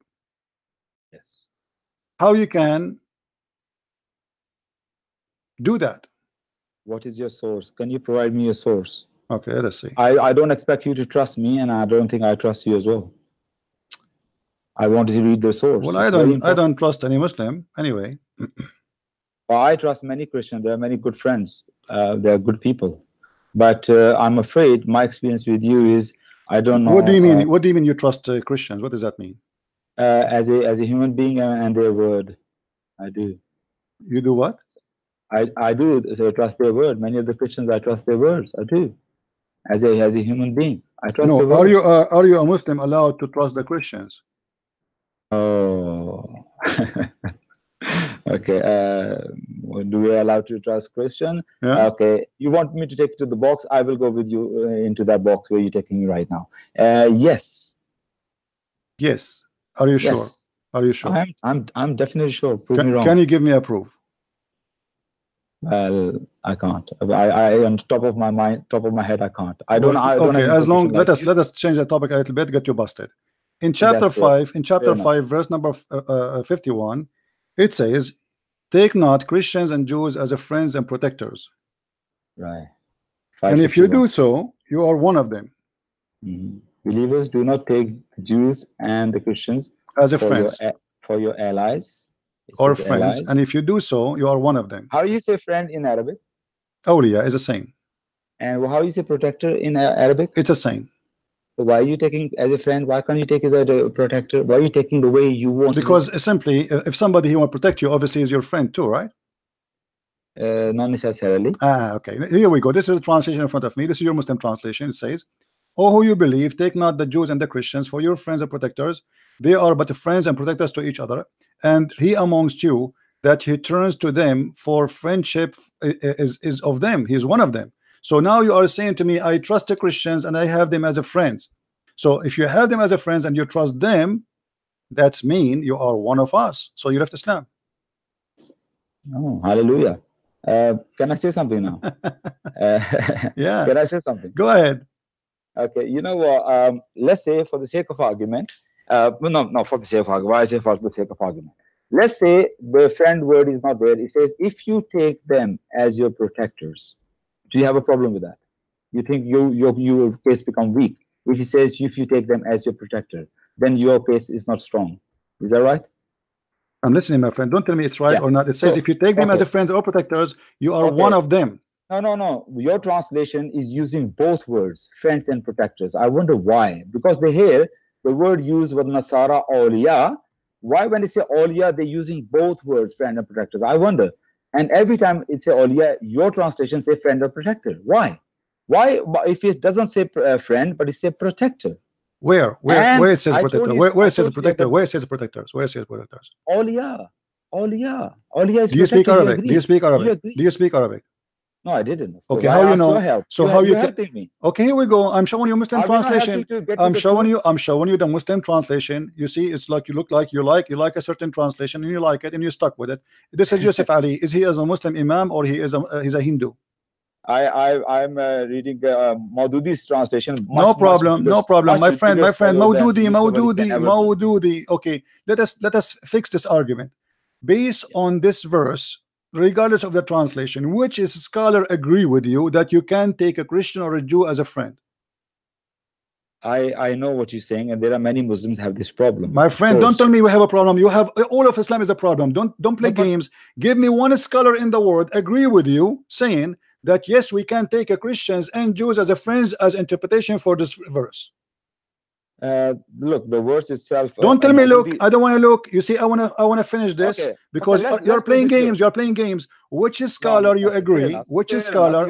My friend. You see, you are jumping from topic to topic like a monkey, and you are trying to say that you are getting me busted. But the fact each time we speak about something, you claim don't go to interpretation, don't read interpretation, don't go there, don't go here. So you want to debate me without going anywhere. So why not? Why you don't want to do that? Give me one Muslim scholar agree with you about this chapter and about the verse we are talking about.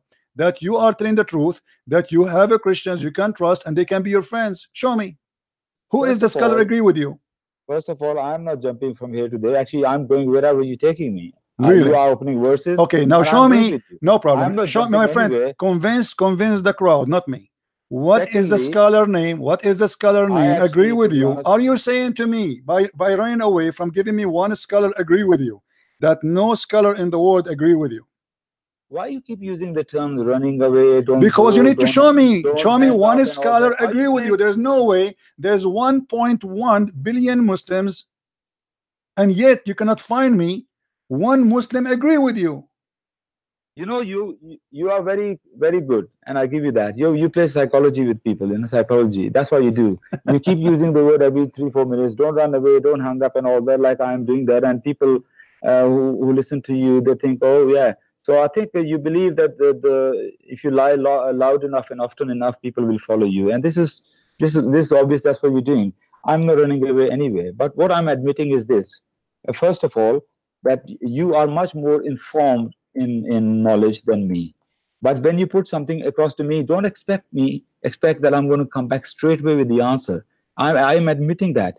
But if you're saying that to me to prove it to me, if any Muslim scholar agree with me, I can look into that. My friend. I can come back As long you are calling me, okay. How you explain to me a verse without going and checking it? So you are saying to me, I am a person who have no knowledge. I'm calling you to get you busted, but I do not know much. I'm no one. I know nothing, and there is no scholar agree with me. I have my own opinion. I am the only Muslim who believe in this, and the rest forget about them. And I don't have time.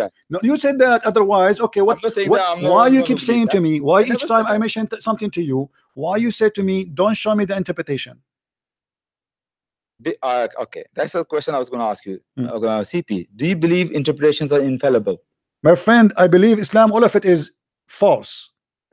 That's not the question. Your prophet himself is false. So this is not. No, this is the question. When you say to me, my friend, when you say to me, do you believe in this? I believe Islam, all of it is false.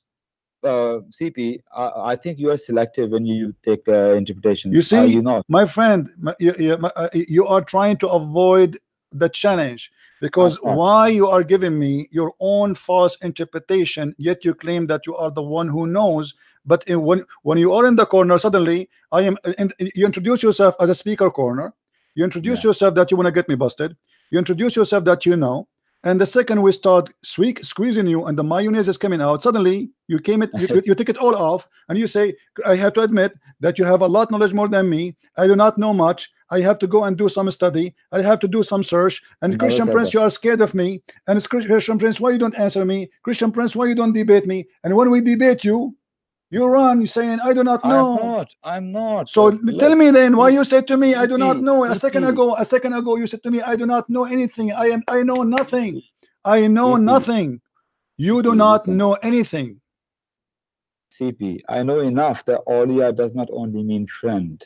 Okay? So you must understand. No, my friend, you do not know, because if you know, then you have to prove it. If you know, you have to prove it. It's not enough to say I know. What is enough? You see, here we don't make our opinion. I don't give you my opinion about the verses. I show you what it says. If you can prove me wrong, prove me wrong. So when you say to me, the verse does not mean that, you don't even speak Arabic.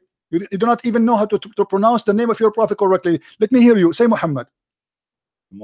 See, you do not know even how to say your prophet name correctly. So even the name you get it wrong. And yet it says Muhammad, not Muhammad. Is it a sin? My friend, it's a sin to lie and to say to me that you know what you are talking about. And when I asked you what is the meaning, you cannot prove to me what you are claiming to be the meaning. I did. I proved my friend, you proved to me. I read thank you for calling. Thank you for calling. I really hang on a minute. No. You see, there's no point of speaking with someone saying to me, I do not know.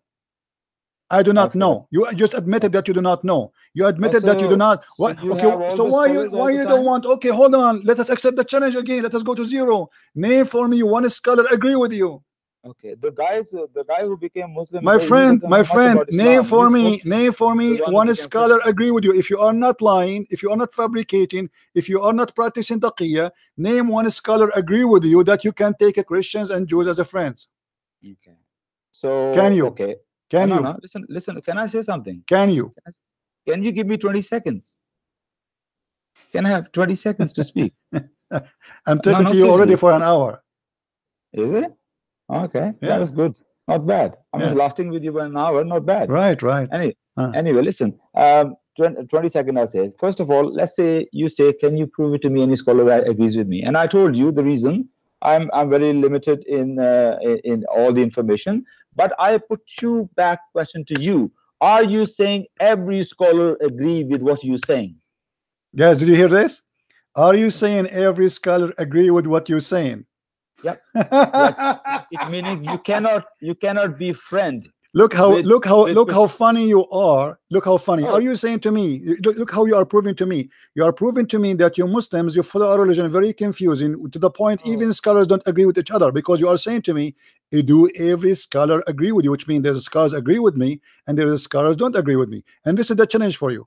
Name for me one scholar don't agree with me. Okay, a challenge. You said to me, are you saying, Christian Prince, that every scholar agree with you, brother? Yes, I say every scholar agree with me. Show me one don't agree with me. Okay, so you're saying every scholar agree with you that yes, cannot be friends with yes, every scholar. Yes, every scholar. Oh, it's going to be so easily bust you. Okay, really. I'm listening. Well, no, I'm not providing you now. I'm going to call you tomorrow.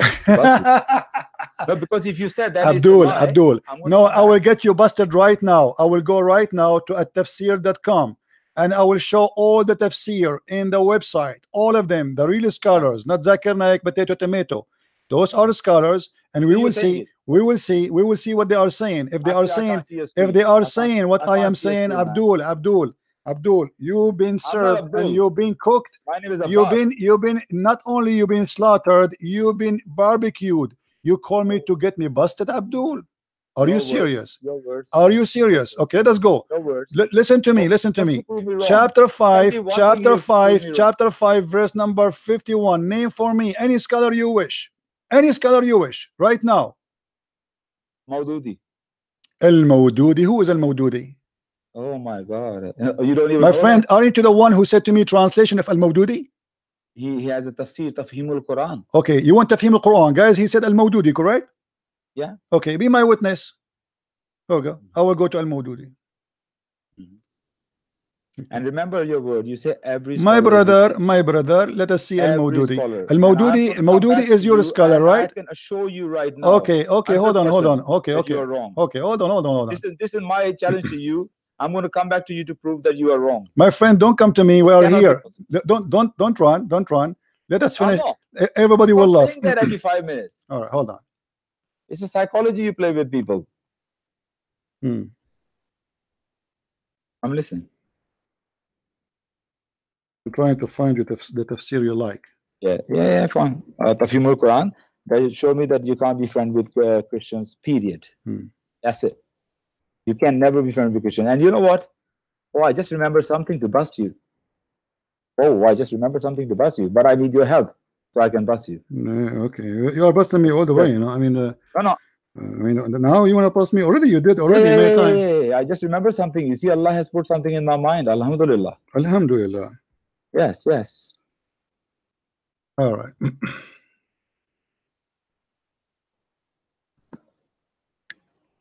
Let us see. Before you go to tafsir, actually I can. Well, that's right. I'll give you a chance. You just show me. Tafhimul Quran says that you can never be friends with any Christian.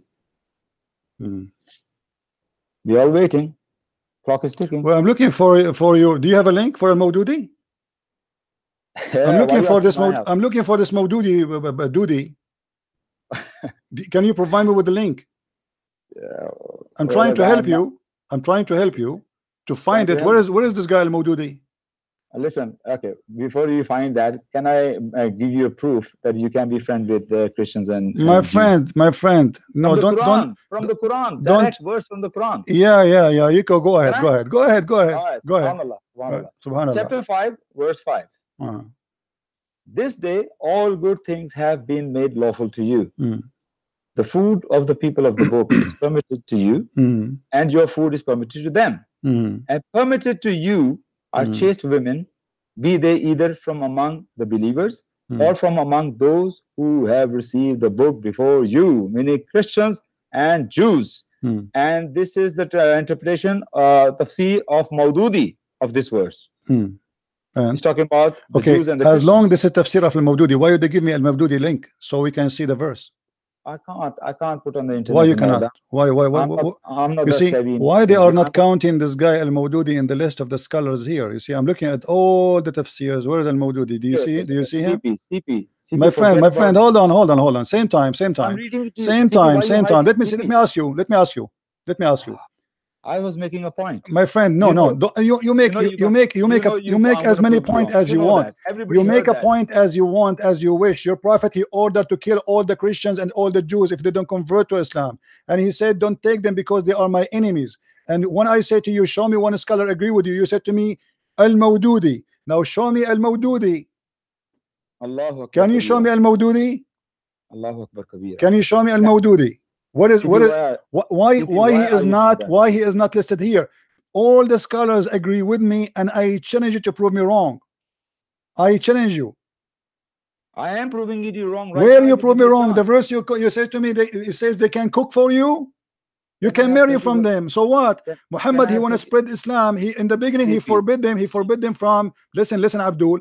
وَإِنَّمَا الْمُشْرِكُونَ النَّجِسِ. Is the mushrikun najis or not? Is the mushrikun najis or not? Is the mushrikun najis or not? Why are you calling me Abdul? Because you are Abdul, isn't it? Muhammad, he says everyone is a slave of Allah. Okay, so that's Abdullah, not Abdul. This is Abdul. Now listen. No, Abdullah. Abdullah is a slave of Shaitan because the father of Muhammad is Abdullah. Are you slave?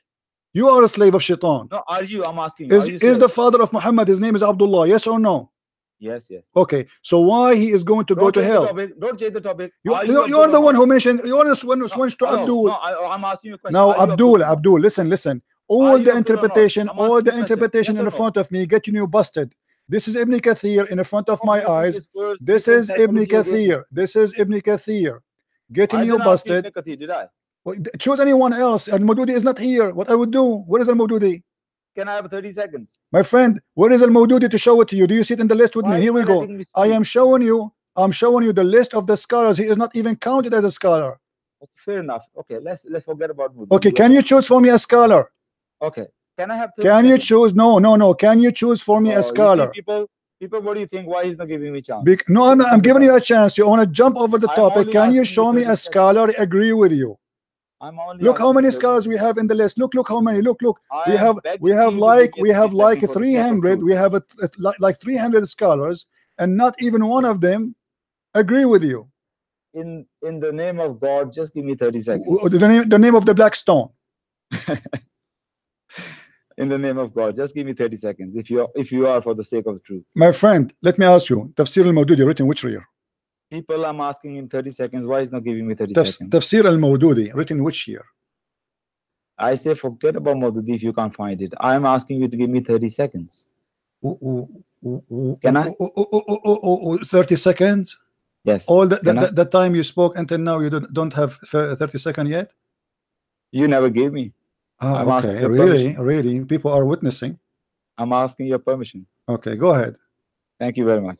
So this verse, chapter 5, verse 5, is actually telling you to marry the people of the book. Now, if your question is, if Hadith is telling you you can never be friends with Christians and Jews, you basically telling me Allah telling you to marry with your enemies, live life with your enemies. That's what you're saying? Is this your logic and reason, CP?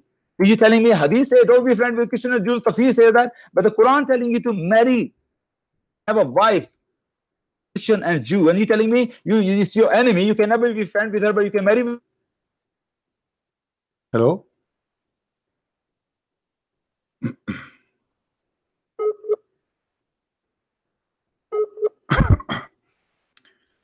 And the guy is gone. Are you there?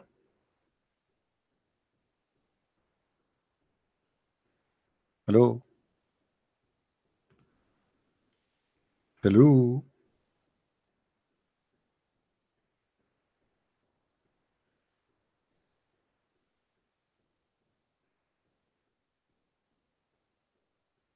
Hello?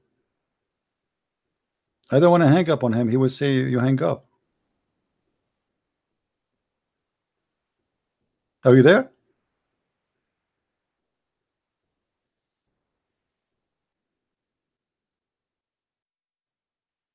Abdul, are you there?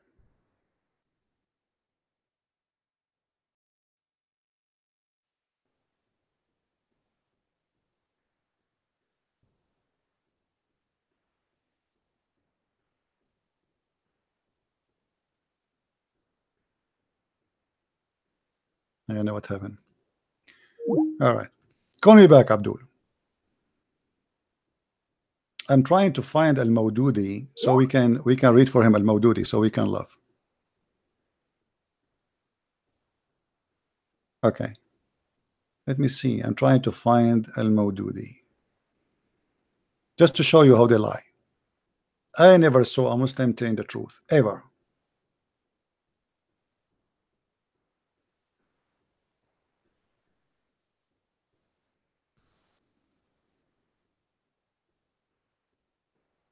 and you notice how they jump from place to place. And when you squeeze them hard, I did not even squeeze him hard, actually. I was just going softly on him.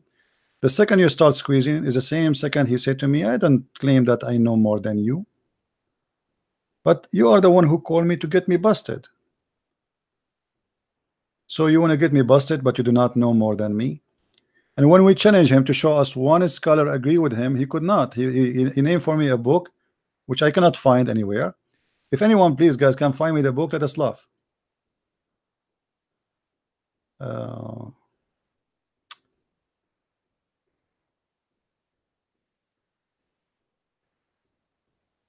Okay, let's see here, maybe this website.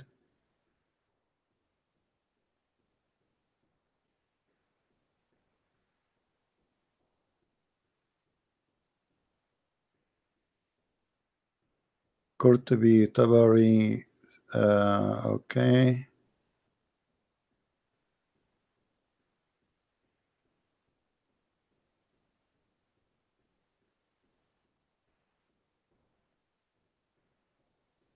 Hold on.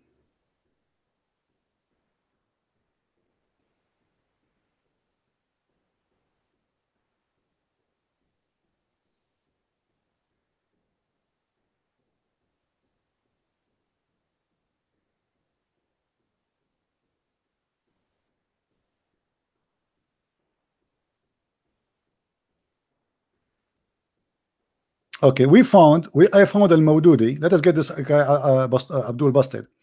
I found this verse, interpretation for chapter 3, verse number.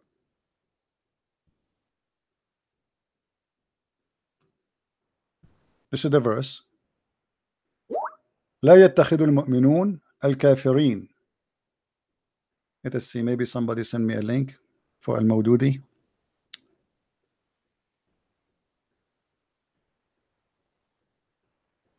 What is that? Okay, well, we can try. Let us see. All right. Let us see. This is al-Mawdudi. All right. Let us go. Chapter 5. Thank you for the one who sent it. We need to go, but what is this man? This we have to go all the way down. Oh boy. Call me back, Abdul. Call me. Look like we got you al-Mawdudi. You see, I do not know what is even written in there, but I am sure what I'm talking about. Call me back, Abdul. O believer, take not the Jews or the Christians as your friends. This is al-Mawdudi. Liar. This is your shish kebab al-Mawdudi. Do you see it?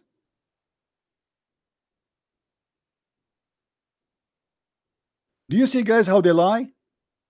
This is al-Mawdudi. Oh, who you believe, take not the Jews nor the Christians as friends. They are one friends only. If any of you takes them as friends, surely he shall be counted among them, which means he's out of Islam. Brother, read for me al-Mawdudi, brother. Brother, a Christian prince, today I call you. I am speaker corner, and I'm going to get you busted, brother. And you are lying, brother. Brother, we Muslims, we are going to get you busted, brother. My friend, speaker corner, you did not mention your name to us. Don't forget to post in the text down there your name, so we will make you famous more. Please give me your name. Leave it in the after we finish the broadcast, if you will not dare to call me again, and tell me why you lied to us. Says al-Mawdudi did not say that, and you are the one who chose al-Mawdudi. And as you see, this is a website I do not know, I never used before. This is, here we go on the top. Okay, it says Sayyid Abu al-Mawdudi. Do you see it? He is the one who chose, not me. It was his choice.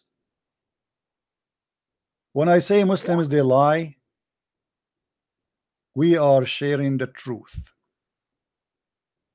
Those people they lie. They cannot be honest. They love to lie.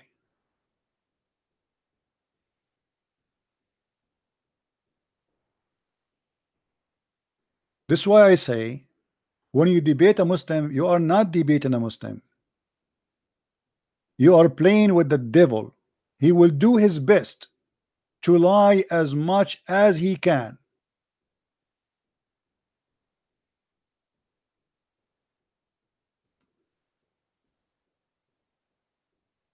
But anyway, it always turns for our benefit. They try to defend, but they get their prophet busted.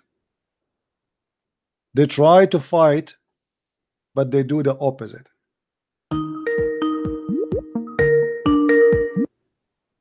Hello? Yeah, hello, CP. Yes, my friend. I just wanted you to know that the guy that you were talking to is on Speaker Corner. He has a lot of video on YouTube that I think I can recognize his face on the Speaker Corner. Just let you know that his video is there a lot. That he also debate on Speaker Corner, as you already said. That the video is there. Yeah, well, you know, that's even better, because that will show everybody that those who they are in speaking corner, they are a bunch of potatoes. They do not know what they are talking about. They go to speaker corner, but yet they have no education. They don't maybe even have high school about Islam, or maybe even normal high school, but yet they want to go in the speaker corner and they want to educate you about their religion. And the second they meet with somebody, he asks them questions which they cannot answer, very simple questions. They run away like potatoes and they don't never come back. I mean, why he don't call back? Why he don't call back? Al-Mawdudi, here we go. We found Al-Mawdudi for him. What do you want more? You ask for a Mawdudi. You made us search all this time for the Mawdudi boy. Okay, we found Al-Mawdudi. You see, they choose something they thought is going to make a difference for them. Okay, I'm going to ask him for something. It's not in the website he always usually use to get us busted. So what we will do, we will say to him Al-Mawdudi, and then we go and we spend our time looking for this guy Al-Mawdudi. What we will do now?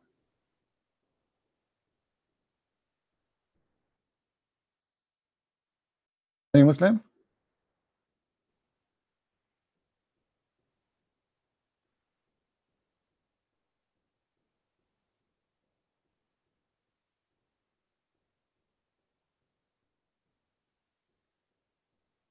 Look what Al-Mawdudi he said. Let me show the screen. My friend, look, your connection is bad, so I have to hang up on you. This is Al-Mawdudi. It's a moral condition, my friend. You cannot take them as a friends. Moral condition of the Jews and the Christians, the believers have been warned not to take their friends and confidence. Do you see it?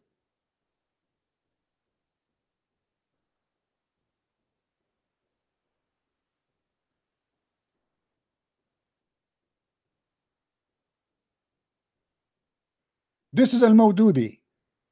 Dudi. This is Dudi Al-Faid. Dudi. Oh, who you believe, take not the Jews and the Christians as a friends. Why? Because the enemy of Allah.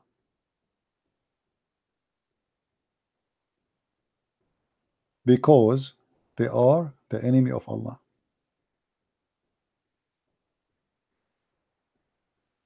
Liars. Liars. We are here to get you busted. Did you have a good time, guys? Did we have a good time? I hope this guy, if he is brave enough to download the video in his conversation with me and to post it in YouTube without any editing. If he is brave. You know what I mean? Because if this is a victory, I advise every Muslim to download the video, which is a victory for Islam. Here we go. Your brother, he was busting me all the way. Copy it all over. Don't cut anything, brother, because it was a pure victory for Allah. If you don't do that, it's mean he's a coward.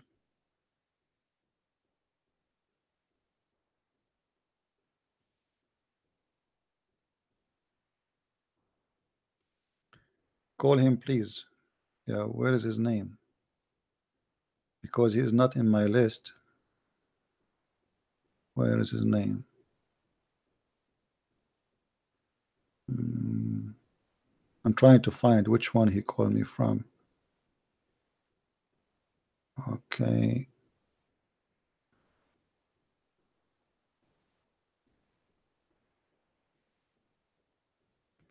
This one, I think. Let's see.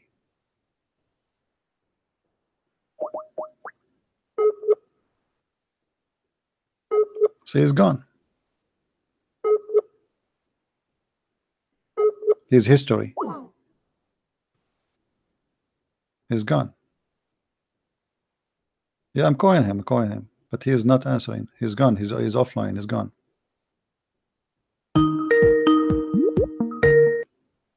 Hello? Hello, CP, this is Simon. Hey, my brother, how are you? Hello. So I'd like to ask for your interpretation of what you're showing on the screen. You're showing basically a doctrine of warfare against a civilization that's outside their civilization. How should we interpret this? That's it. There is no friendship between us and them. And if you are a Christian and you take them as a friend, it means you are a fool, because you know they will not accept you as a friend, and you are just fooling yourself, saying, okay, they are friends. Very simple. I mean, it says it clearly. You can go and read all the interpretation in Muslim books have. Yeah, all of them, they say that you cannot take them as a friends, for they are your enemies. So any Christian, he say, I have a Muslim friend, he is fooling himself. He's being stupid. Sorry to say that. But we have them as our neighbors in our countries. I mean, how should we interpret it? This is very, very serious. Well, this is very serious. That's it. There's no other interpretation. That's it. Treason. You see, the Muslims, if they are following Islam, they will not take you as a friend. You might find a Muslim, he don't follow Islam, he take you as a friend. But how we will know now which one? Because the Muslim, remember, in chapter 3, verse number, if we go, this is Al-Mawdudi, right? This is Al-Mawdudi. I will use the Mawdudi, which because he liked. If we go to Al-Mawdudi and we go to chapter 3, verse number 28, okay, you will find that the Quran says that you cannot take us as a friend, but you can lie to us, claim to be a friend. If we go here, let us see to verse number 28. All right. Let not the believers make the disbelievers their friends and take them into their confidence, preference of the believers. Whoever will do this shall have no relation left to Allah. The liar was saying to me that he is a Muslim, he have a Christian friend, he trusts them, etc. When I questioned him, he said, no, we can. Are you saying to me we can marry Christian women, but we cannot be friend to you? Yeah, I heard about that, and that's also very interesting. You had an interesting broadcast, because I found out about you 2 years ago, CP. I have basically two of your books, and what you have taught me is that Muslims are willing to deceive, and this is something that my Western mind won't accept. Well, I mean, I cannot say if somebody is. You see, even in law, they say being ignorant does not protect you. You cannot say I was ignorant. You know. You cannot. Yeah, but if they want to be ignorant, very different from our worldview. You know, if someone tells you a price, then that's the price. You know, it's not like they're adding 10 times the price to try to trick you. So this is a little bit different from what we are taught. Yeah, well, and this is why I'm here, my friend. I'm here to teach what is right, what is true, and I always show the reference, and I get them busted. And look what happened now. This guy was arguing with me, and he challenged me. Are you saying that all the scholars agree with you? I said yes. I said, okay, well, prove me wrong. Give me the scholar agree with you, not with me. He gave me this. Look, he's the one who named for me. That proved that he is an idiot. He's a donkey. He never even read the book he's talking about. Yeah, I do agree with that. I mean, all doctrine, all verses, all hadith, I do agree with that. But also we know in psychology that there's a discrepancy between behavior and attitudes. It's called cognitive dissonance. Basically, you believe one thing, but in your behavior, you will do something else. What do you think about that? I cannot comment much about something that's called behavior. I can't comment. No, cognitive dissonance. I can say that a human being, sometimes he chooses to be stupid because he don't want to face something he hate to face. As simple as that. You know? Okay, let me just formulate my question differently. I heard your discussion with a Muslim lady a couple of years ago. It's on YouTube. Fantastic conversation. It's 1 hour.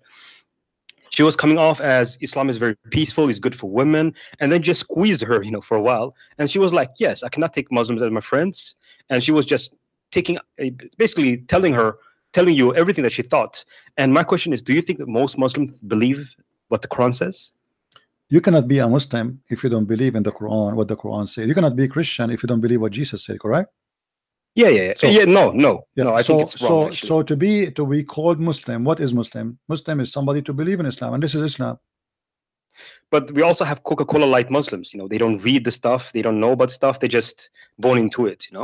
Yeah, but you see, this is what I'm saying. There's a Muslim, there's a Muslim by name, there's a Muslim. Now, Muslim by name, how I know that this guy, he is not trying to act as if he is a Muslim by name? Sure. Because the Quran allowed them that chapter, the same verse we are reading, it says you can guard yourself from them. You cannot take them as a friend, but you can speak to them in a friendly way. But in your heart, you should not believe that they are your friends. So he can say to me, I don't believe in this. That's just to protect himself. He is allowed to deny his belief. So if we take what the verse says seriously, that means that we have, maybe you can correct me if I'm wrong, we have a population that have a hidden agenda to destroy our civilization. Yeah, actually, a human being destroy always his civilization by himself, and Muslim, they are destroying themselves too. You see, sure. Islam is not only destroying others, is destroying Muslims too. Because when a Muslim, he believes in destruction, the first thing destruction will bring is destruction, and that will be for mankind. And Muslim is the first to suffer. Go right now, 50 people they got killed today in suicide bombing in Afghanistan, another 40 in Somalia, kidnapping in Libya. I mean, it's all over, because of Islam, how filthy. Yesterday, they arrested a group of people in Australia. They were trying to shoot as many as they can of Australian, waiting for the crowd to be shot and to be killed. That is Islam. So now we have the whole world in chaos because of filthy cult teaching hate. Sure. I have no problem to take a Muslim as a friend. Why not? I mean, why not? He's a human being like me. He can be a good person. He can be a nice person. He can be even better for me from somebody he claimed to be a Christian. But sure. Here, because of this teaching, I will be stupid to believe that he is my friend. Because now, what if he is a person is aware of this and he believe, as long as he call himself Muslim, that's mean he believe in this. Yeah, of course. So yeah, I do agree that what you're saying is the Muslim belief. That's their attitude based on their books. And we have statistics on Muslim actually agreeing with this. I do agree with this. But this also means that if we're going to take what they believe serious, that means that our way of viewing them is different now. You have to take safety precautions because this is about your kid's future, right? So how do you as a Christian, I'm a Christian as well, by the way. And for those asking in the chat, yes, this is Taqiya Watch. I'm asking, how do you as a Christian reconcile what Christ taught to love your enemies while people are committed to a dangerous ideology? How do you get these two together? My friend, the Bible teaches us to be smart, like the snake is smart, supposedly. Sure. Here, and to be peaceful like a pigeon. So you have to bring two together. Peaceful and stupid, that is not being Christian. So as long as I know peaceful, I love peace, promote peace, teach love. We don't teach hate. Yeah. Same time, I have to be smart. As long as I know that those people believe that they have a duty to fight me and to kill me, and they have a target to take over me. So then, if I allow them to do that, that's me. I'm being stupid. So I have to prevent them from doing their target, and I do that by spreading knowledge. Ignorance is the number one problem is in the world. Yeah. Because now anyone who saw what happened today, he will agree that he cannot take a Muslim as a friend, not because he is against that, but because Islam is against that. That's right. So if I take him as a friend, I have no problem to take him as a friend, but his religion don't allow him. So if I believe he's my friend, that means I'm being stupid. Yeah, I don't understand what you mean. Yeah. So we have to fight stupidity. You see, before fighting Islam, we have to fight stupidity. The Bible says, "My people, they've been destroyed because of their ignorance." So Hosea 4. The problem in the world today is ignorance.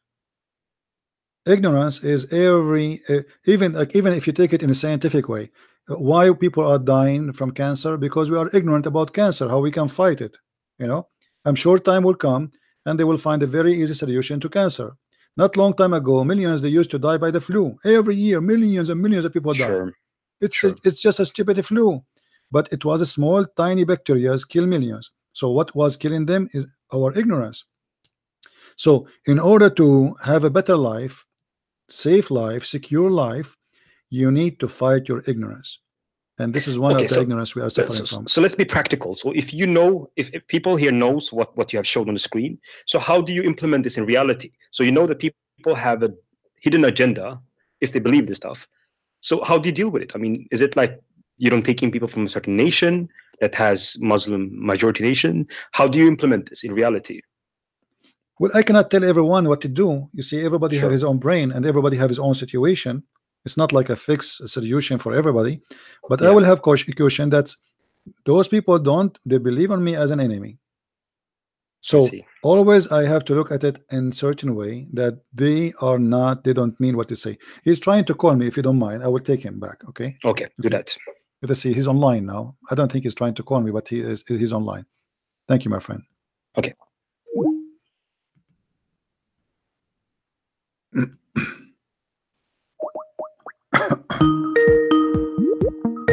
Hello. Hey, my friend, speaker corner. I really do apologize. My connection was completely gone bad, so I was trying all the time. Okay, yes, my friend. I was listening to you. Okay. Yes, go ahead. We have Al-Mawdudi in front of us, and Al-Mawdudi agree with me, not with you. What we will do now? Which verse and what did he say? You can go to any verse you want. This is a chapter 3, verse 28, and we will show you verse 551, the one we were talking about. Okay. In both scenario, yep. Al-Mawdudi agree with us. So what you want to say? I'm going to read it. Is that all right with you? Sure. Okay. It says the believers may not take the unbelievers for their allies. My friend, are you reading Al-Mawdudi? I'm reading Al-Mawdudi. Yeah, I'm reading the guys. Translation. Do you see what he is saying? It doesn't say that. All you believe, my friend, all who you believe, do not take the Jews nor the Christians as your friends. They are one another friends only. And this is Al-Mawdudi. This is Al-Mawdudi. Let me show you. 3, my friend, let me show you. Let me show you. The top of the link. I can't see the screen. Okay, I will give you the link. No problem. Let me give you the link in your Skype, please. Okay. You know, I'm not. One second. Just hold on a second. I have to call my daughter. I'm not very good in these things. This is the second time ever I'm calling Skype. Just give me a second. Oh yes, you send me the link. All right. This is Al-Mawdudi. Check it out. All right. I press the link. Okay. EnglishTafsir.com. This is a Muslim website. Nothing comes up. I just press the link. No, it should come. Why not? In the screen, I can just see debate TV and the blue screen. No. Click at the chat. Click at the chat. There's a link there. Did you see the link? Chat, you mean on the left corner? Yeah. Yeah, in the left corner there is like a conversation. Yeah. Okay. All right. Click at the link. Click at the link, please. I did. All right. Surah Al-Ma'idah. Okay. Okay. Al-Mawdudi. Yes, Al-Mawdudi. Does it say there Al-Mawdudi? 1 second. It's not coming yet. Okay. Sayyid Abu Al-Mawdudi. Yes. Okay. Go down to 551. Go to 51 down all the way. Yeah. 1 second. 551. Oh, I've gone a little bit too far.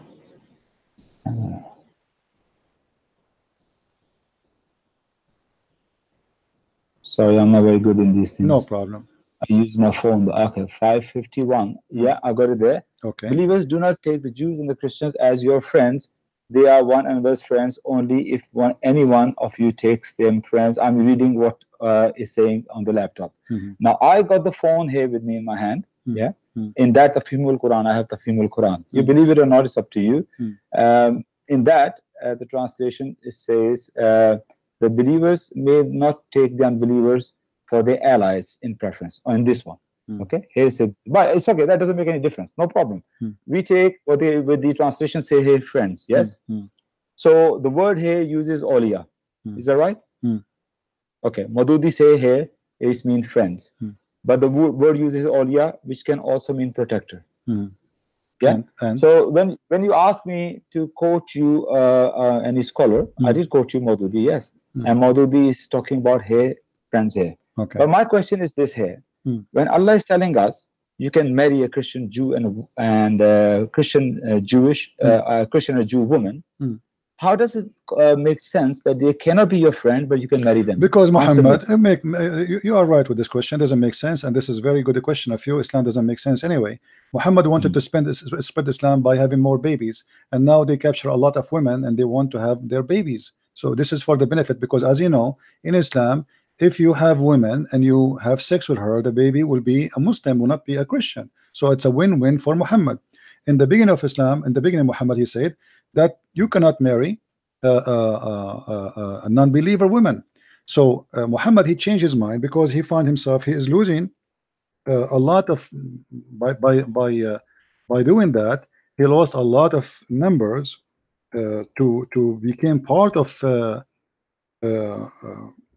Islam or babies, and he need that. So Muhammad, he changed his mind always, and this is one of the funny things about Muhammad, proving that he is not a prophet. Because how come in one verse in the Quran it says you cannot marry non-Muslim, and he forbid them from marrying non-Muslims, and then he make another verse in the Quran saying, well, you can marry a Muslim. So that the question will be good to ask for you. How you can how you forbid them from marrying non-Muslims in a verse, and then you allow them to marry non-Muslims in different verse. Do you have an answer? Or if you take Quran as consistent, Quran is telling you can marry Christian women and Jewish women, and this verse there is saying awliya, which is supposed to be protector and not friends. No, my friend, because the Quran is not consistent, because I just said to you different verse in the Quran saying you cannot marry. You cannot marry. Yes. Okay, that is a contradiction. You know that, but show me that. Thank you. Then. Okay, guys, did you hear this gentleman say this is a contradiction? Yes, I'm saying it. All right, thank you. Because I'm a seeker of truth, and I believe it. I'm not going to hide behind it. I believe Quran has not a single contradiction. No problem. That's another topic, and I'm putting myself in the box. So you can bring it to me. Okay. Now Quran say you can. My friend, hold on, hold your horses. Just you say this is a contradiction if we can prove it. ولا تنكحوا المشركات حتى يؤمنن. Chapter 2, verse number 2 to 1. The mic is yours. Chapter 2, verse 2 to 1. Yeah. No problem. Okay, here it says, marry not the women who associate others with Allah in His divinity until they believe. For a believing slave girl is better than a woman who associates others with Allah in His divinity, even though she might please you. Likewise, do not give your women in marriage to. Let's talk about the women first, because we're not talking about the men here. So I'm going to read again. Marry not the women who associate others with Allah in His divinity until they believe. For a believing slave girl is better than a woman who associates others with Allah in His divinity. He's talking about the comparison. He's not talking about period. He said for. My friend, what comparison? It says don't marry unbelieving women. Don't marry. Don't marry. Don't marry. Don't marry. Yeah. Yes. So you cannot marry. It's forbidden for you to marry a woman. She is not a believing woman. Do you agree? I have to finish the whole verses, because if you finish the verse, then you might understand what exactly it's saying. My friend, do you want us to go to Al-Mawdudi, your favorite book? Are you going to go to interpretation? My friend, do you want me to go to Al-Mawdudi, your favorite book? This is Mawdudi I'm reading. Okay. You are reading Al-Mawdudi? Yeah. In my okay, hold on. Let us go to Al-Mawdudi. All right. Yeah. Okay. Let us see the interpretation of Al-Mawdudi, my friend. Go. Hold on. Yeah. Okay.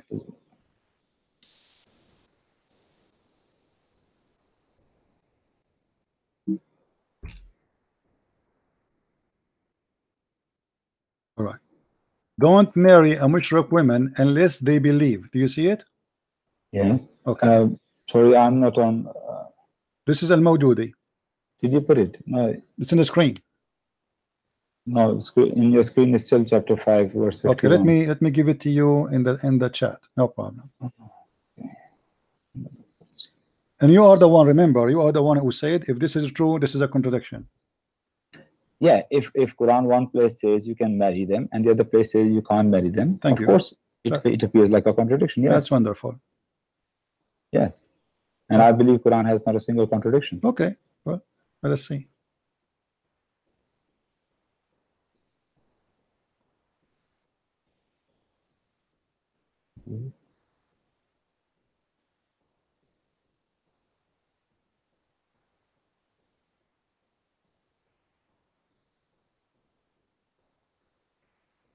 Just trying to see the context.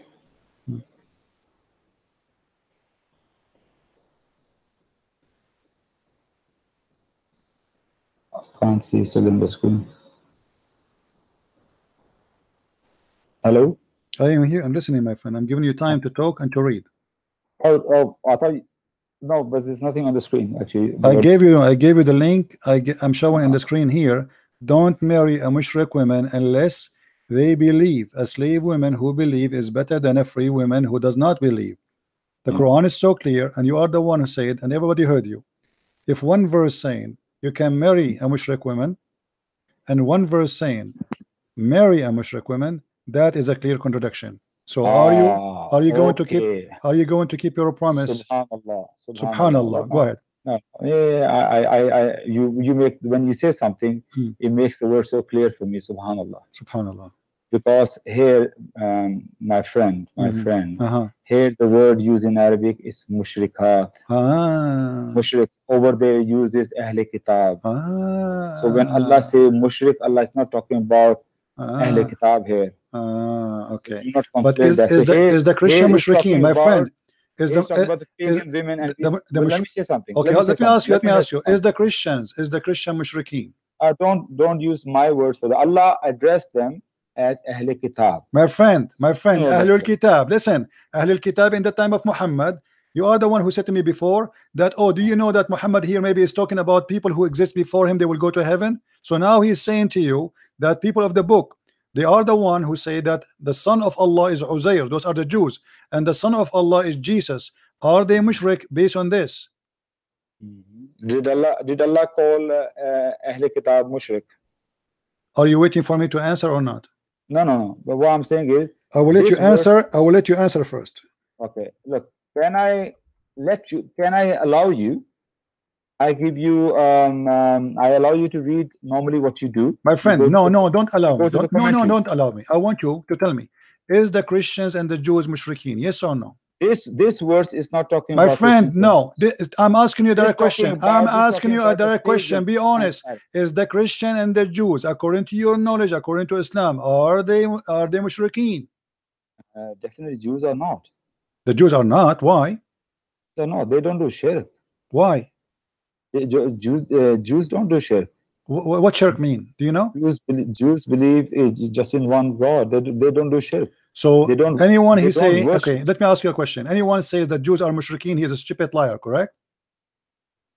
If anybody says Jews are mushrikeen, stupid liar, I wouldn't say that. But I'm just saying that prove me wrong. No, why you don't say that if you are sure? Are you sure or not? Is the Jews mushrikeen? Yes or no? Well, when I'm saying is, I'm saying into my own limited knowledge. Prove me wrong. Okay, here we go. The Quran, my friend, says that the Christians and the Jews, the Christian they say that Jesus is the son of Allah.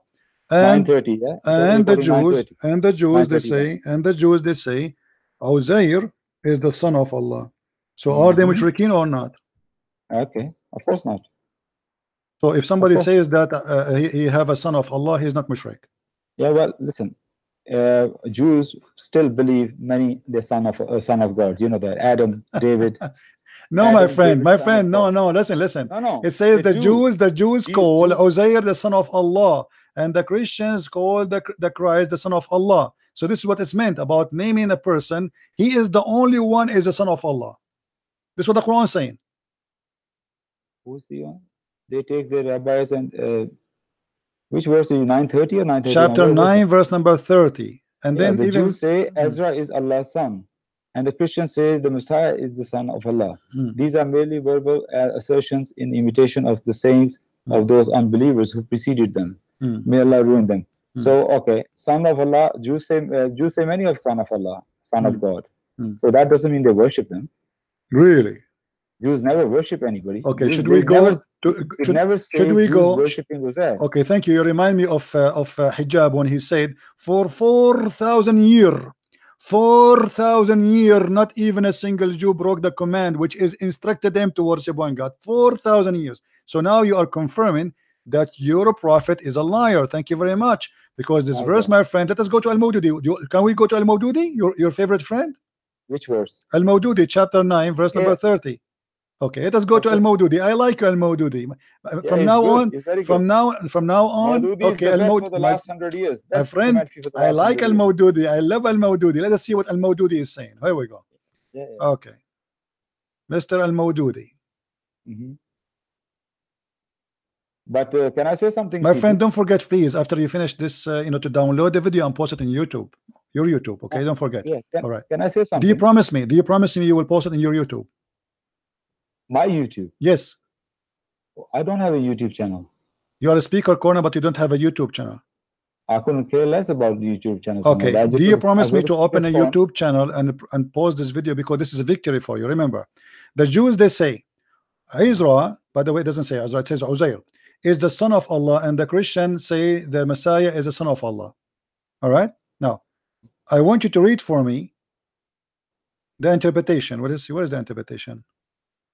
Can I say before? I was going to say something before. Yeah, go ahead. Can I say something? Go ahead. You never allow me chance. When I started this conversation, I said to you, Quran, I do not believe any commentary is infallible. You remember that I said that to you? Okay, aren't you the one who chose for me the Al-Mawdudi? No. I was not choosing any. You just asked me, okay, choose one. Give me one. So I say, okay, I'll give you one. But what I said to you in the beginning. So now Al-Mawdudi is bad person. Al-Mawdudi is not good. Okay, Al-Mawdudi is not good. Am I saying that? Okay, let us go to the Quran. Okay, no problem, guys. Al-Mawdudi is bad. He's a donkey. Okay, no problem.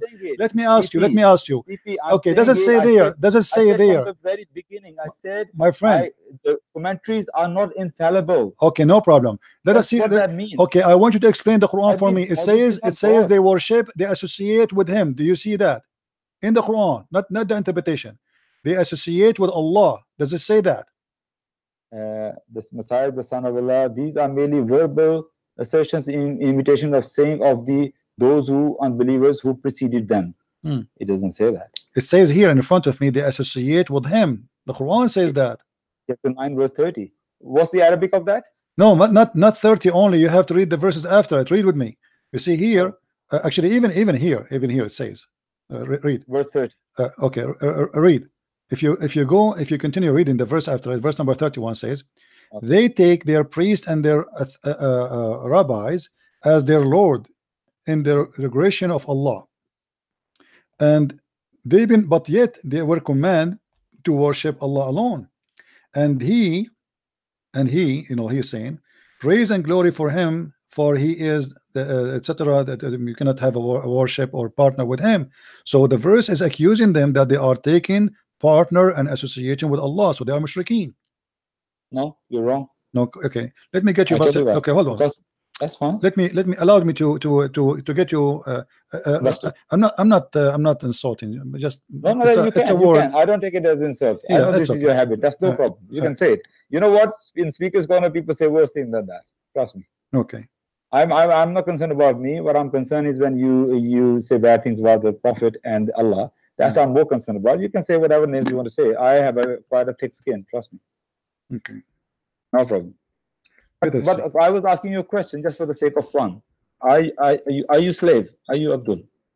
No, I'm not. Thank God. So can I call you Abdul fil Inkar? I am not. How you can call me that? I am not a Muslim, my friend. No, Abdul who's in denial. Is that what Abdul fil Inkar? Can I call you that? Abdul what? Abdul fil Inkar. The one who's denied. I never heard of such an Arabic before. Your Arabic is wonderful. What is that? Okay, I thought it says the Abdul who's in denial. Okay, maybe I'm wrong. No, my friend, Abdul is somebody, he considers himself a slave of Allah. All right? Okay. I do consider myself. Okay, let us see. Right.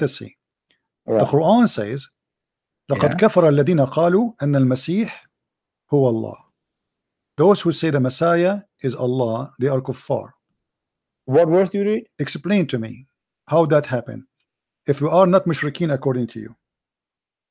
What verse did you read? Oh, hold on.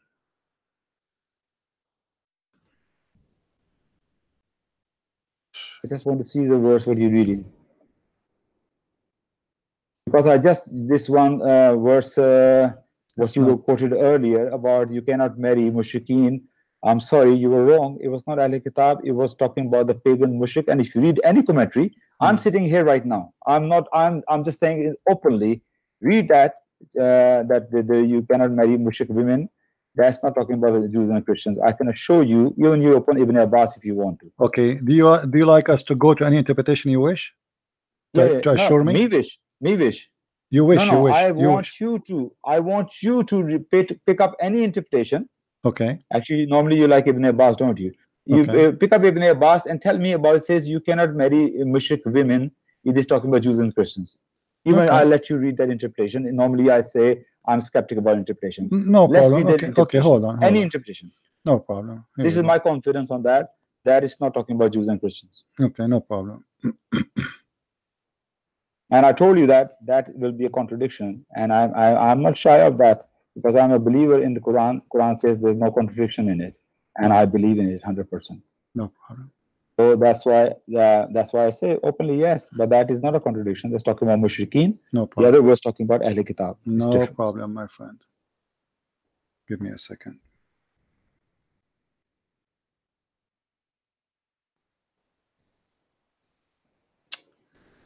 This website sometime.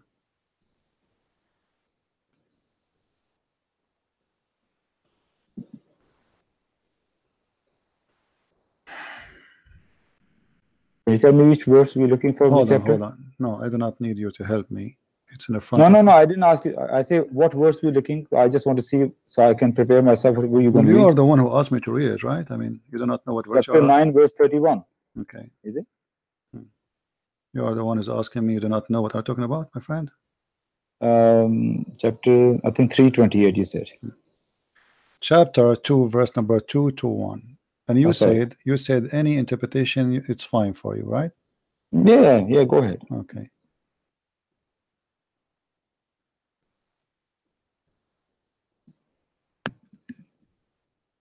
You're trying your best to find the interpretation which agrees with you.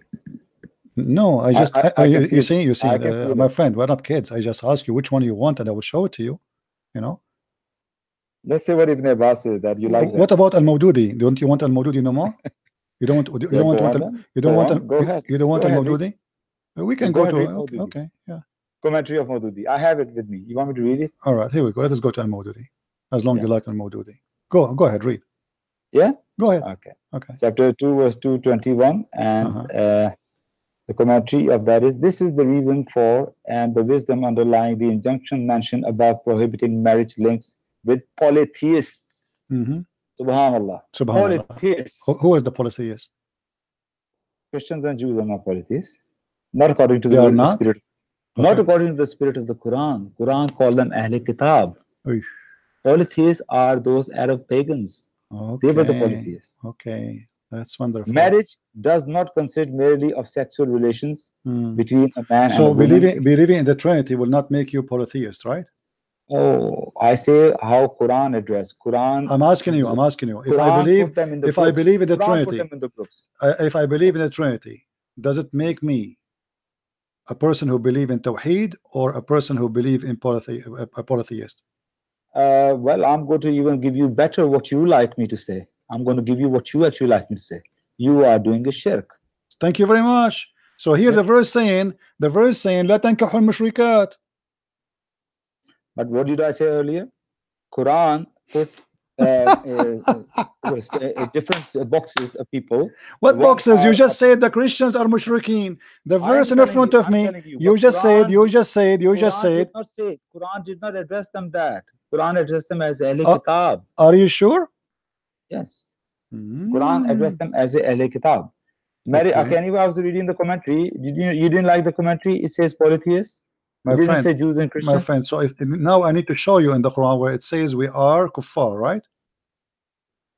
No. You need to show me the verse. Okay, what kuffar mean? What kuffar mean? Chapter 2. Does kuffar mean? Does kuffar mean polytheist? Does kuffar mean that we are polytheist? Yes or no? I ask and no answer me. Don't look. No. Do you agree or you didn't agree that the word polytheist is fit with the Christians in Islam? Yes or no? According to the Quran, Christians are not polytheists. Okay. So Okay. if I show you a verse, now, yes. Remember everything with the context, yeah? Right, sure. No problem. Talking about again and again in this commentary about the polytheists, never say Christians and Jews. No problem. Okay. Let us see. If the Quran. Okay, first thing first. Okay, let us go. No, CP, first thing first. Hold on. Go to chapter 5. Go to chapter 5. Go to chapter 5. CP, it doesn't work like that. CP. No, it worked like that. Let us go. We have to clarify one thing for sure. You see, you receive did you receive a text from somebody? And this is why you rush now, you want to try to fix it?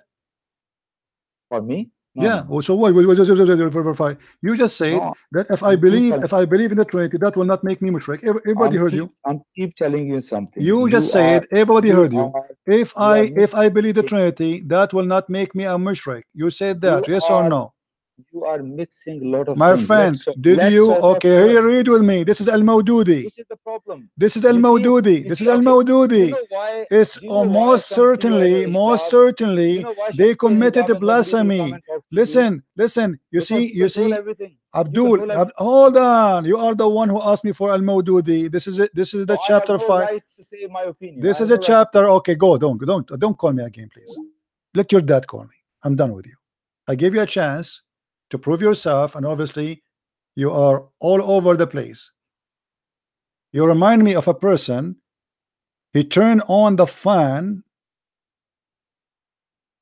and he have a dish full of poo-poo, diarrhea poo-poo, and he was in the hospital.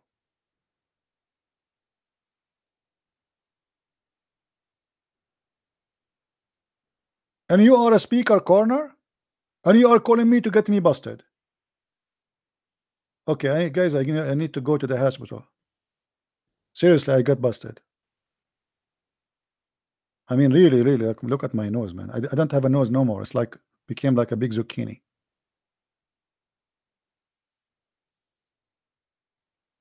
The Christians are not mushrikeen in Islam, but because he said, if this verse saying that you can marry from them, and this verse you cannot marry from them, that means it's a contradiction. He admit he's out of Islam. Hey, my brother. Hey, CP. How are you, my friend? Man, did you get busted? Unbelievable. It was a career end, my friend. Yes. Career end. Yeah. Yeah, I've seen that guy in videos before. I'm pretty sure I recognize his voice. I don't know, I can't recall his name, but I recognize his voice. He debates Hatun quite a bit, and he normally comes off as a nice guy. So, but you know what's nice guy got to do with the truth? You know, I'm not against him as a person. I do not know him. You know, he might be a nice person. I don't know him. You know, I'm not. But here we cannot tolerate lies and playing games. And he is all over the place. You know, I feel sorry for him because he is jumping from place to place, trying to save himself. It's like somebody, he enter a place or a ground where the whole ground is, you know, covered by fire, or let us say a kind of burning barbecue stuff in the top of a barbecue, and he's trying to save himself by jumping over the barbecue circle, you know. But he's burning himself wherever he go. He tried to fix it. He makes the blind. Oh yeah. Well, again, belief system based on lies and tradition. That actually dovetails with a couple of the things I wanted to comment on. The other call, the Christian call, I think his name was Simon. Yeah. He was asking, knowing what we know about Islam, what do we do? How do we see it? I wanted to comment on that. All right. CP, you ever heard the story of the Trojan horse? The Trojan horse? The Trojan horse, yeah. The story of Troy, right? Right. Yeah, okay. Right. Well, if anybody doesn't know it, that's an ancient story from the Odyssey, ancient Greek story.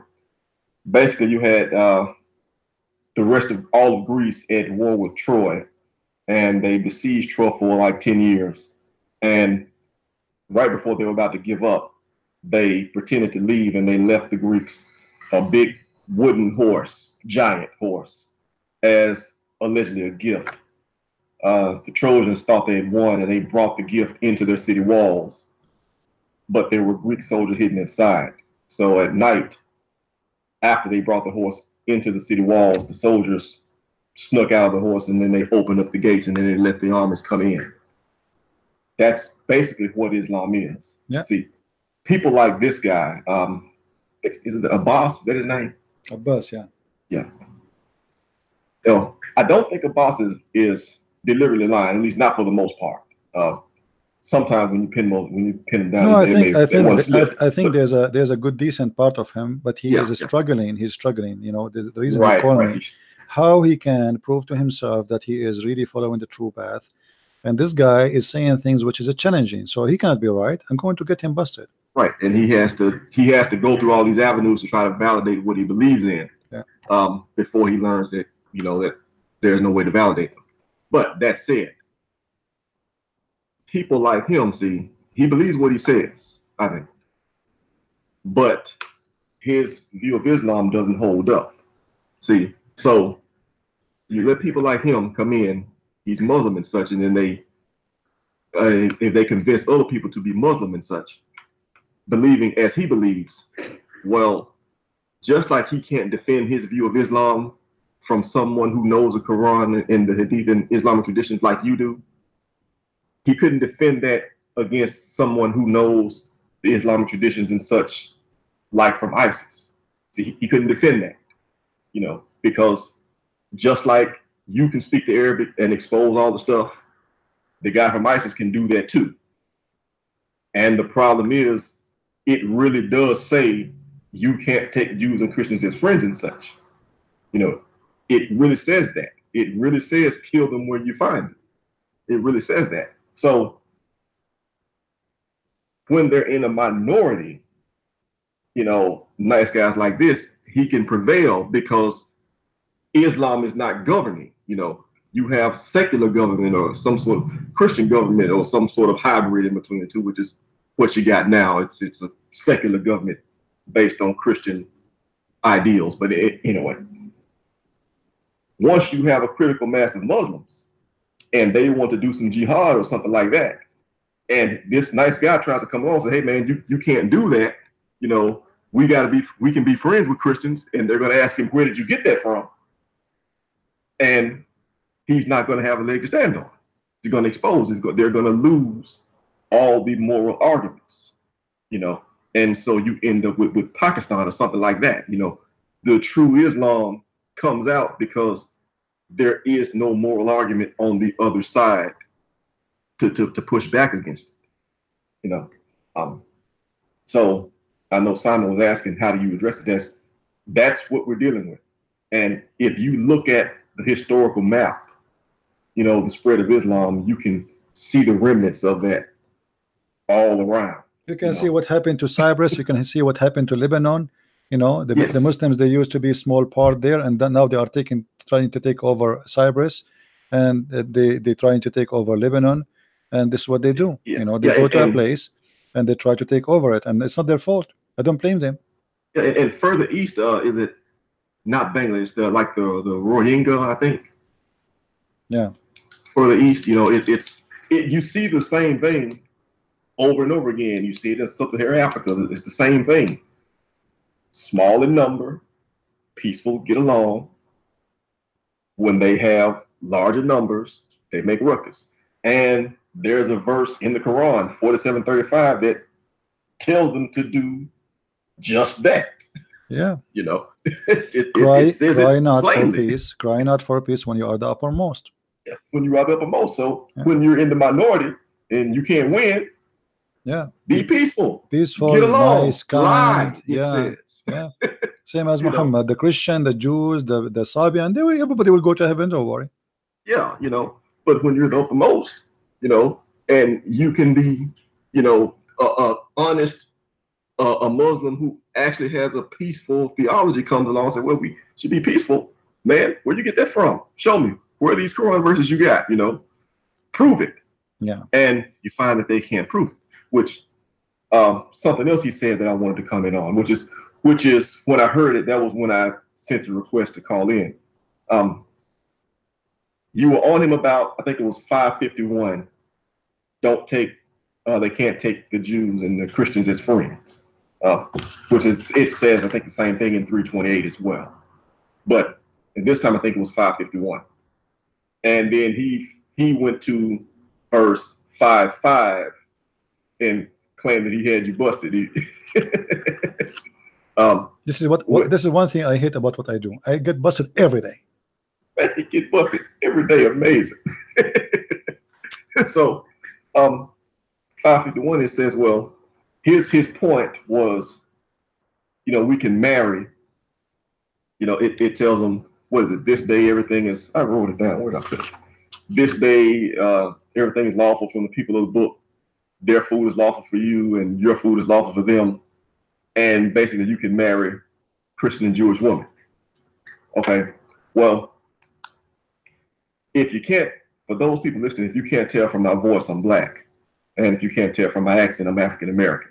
Okay, so all the time I thought you are like me. You're black, blonde, African American from Japan. I mean, I'm really disappointed now. Black, blonde, African American from America. What? Probably closer to subjugation than most people that's listening. That the verse where it says, we can marry their women. Therefore, his verse will say, well, if we can't take them as friends, how can it tell us we can marry them? Does it mean you can marry your enemy? He basically assumed that it was baked in the cake that permission to marry women was the same as that meant that you had to be friends, that you could be friends with them. Well, that is not the case at all. You can most definitely marry women from your enemy. Very much so. What you got there is an act of subjugation, and that is not in our distant past at all. I could tell stories, which I won't do, but I could tell stories from like grandparents and people in that generation, which is not that far ago. To sum it up, in Jim Crow apartheid South, the basic situation was, white guy, he could go with whatever black woman he wished with impunity from the law and what have you. But if black guy went with white woman, or I said went with her, he didn't really have to actually go with her. Then they would go crazy, right? Yeah, they go crazy. They want to lynch you and such. That's like that. Exactly what happened in Islam, yeah. Yeah, that's exactly what the verse is saying. See, if he wants to say that, if he wants to prove that, hey, we can be friends with Jews and Christians, show me a verse that says that a Muslim woman can marry a Christian man. Show me that, where it says that explicitly. Show me a Muslim woman getting permission to marry a Jew or what have you. See, then you can argue some parity. Now, hey, I've never heard of such a verse.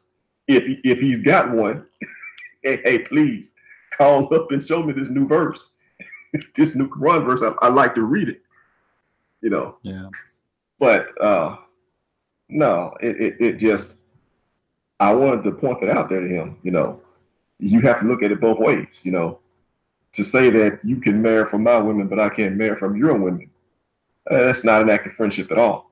Right. That's an act of subjugation. Not only marry, I mean, marry is even far away from that fact. It's not marry. They are kidnapping them, and then the woman, who she is to say yes or no, Oh yeah. Well, yeah. It's not like a woman. You go and ask for her hand, and she agreed to marry you. We are talking about kidnapping women. Like as an example, Safiya, which Muhammad later he made her as his wife, but first he raped her. He killed her father. He killed her husband. He killed her brother. He slaughtered her, and even they forced her to walk over between the bodies of the dead men of her family. And then Dahil Kalbi, he took her. He raped her, and then Muhammad, he heard that this is the daughter of the chief, and she is very beautiful. So he asked Dahya al-Kalbi to exchange her for other slaves. So we're not talking about a man he's going to there and say, hey, I want to marry you, would you like accept me, you know? Like, as an example, there is a story of Muhammad when he became victorious. He went to a woman and he said to her, give me yourself. He did not say, look how filthy he is. He did not say, let me marry you. He said, give me yourself, which means take off your panty. All right. So the woman, she said, and this is a very famous word to remember, and how a woman like me can give herself to a suqa, like, you know, when you say trashy, trash, you know, she said that to him in front of his face, which means she's doing that to die. She want to die. You know what I mean? Oh, because when you say, imagine I am in front of Muhammad, and this guy, he have his army and he's victorious, and I say to him, Muhammad, you are a trashy person. What is next? You know, what is next? Yeah. You know, so she is asking for her death, but she said, I seek refuge by Allah from you. And now Muhammad, it's very embarrassing for him. He claimed to be a prophet of God, and yet the woman, she seek refuge by the God he claimed that he is presenting. So he acted smart. He said, okay, if I kill her, they will say she asked refuge by Allah, and then that's not right. So what I will do? He told them, let her go, send her away. All right.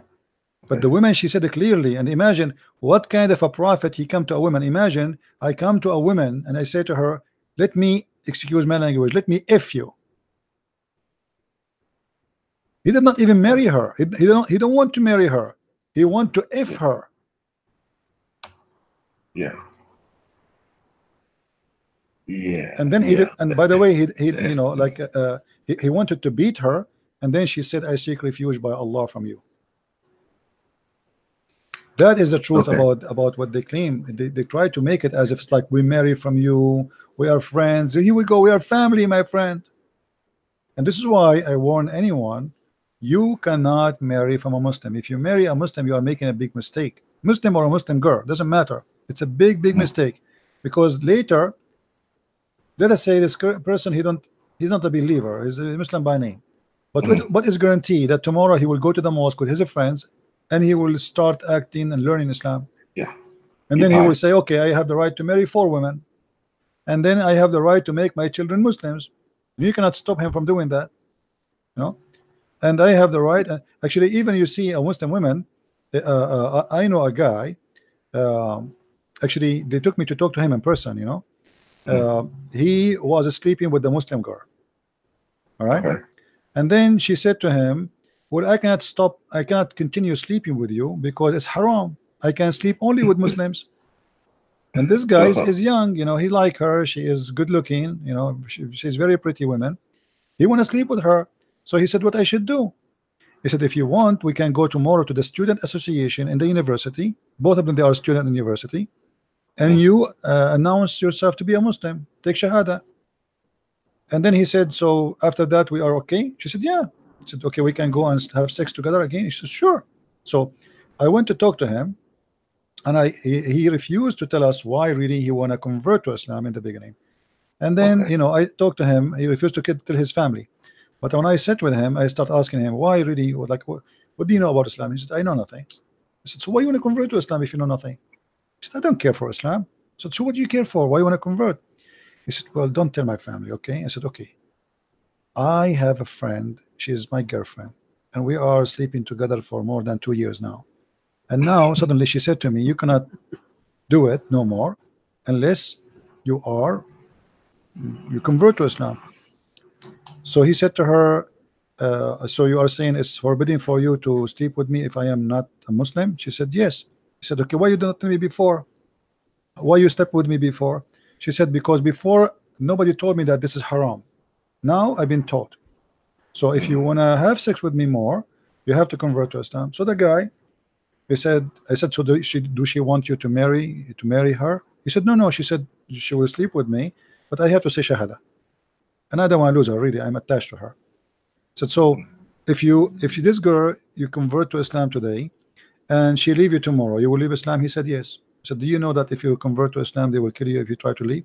So I start talking to him, etc. But look how evil the situation is. She's trying to take advantage of this boy who became attached to her in order to make him, you know, you want to go with me in the bed? Well, you have to say shahada.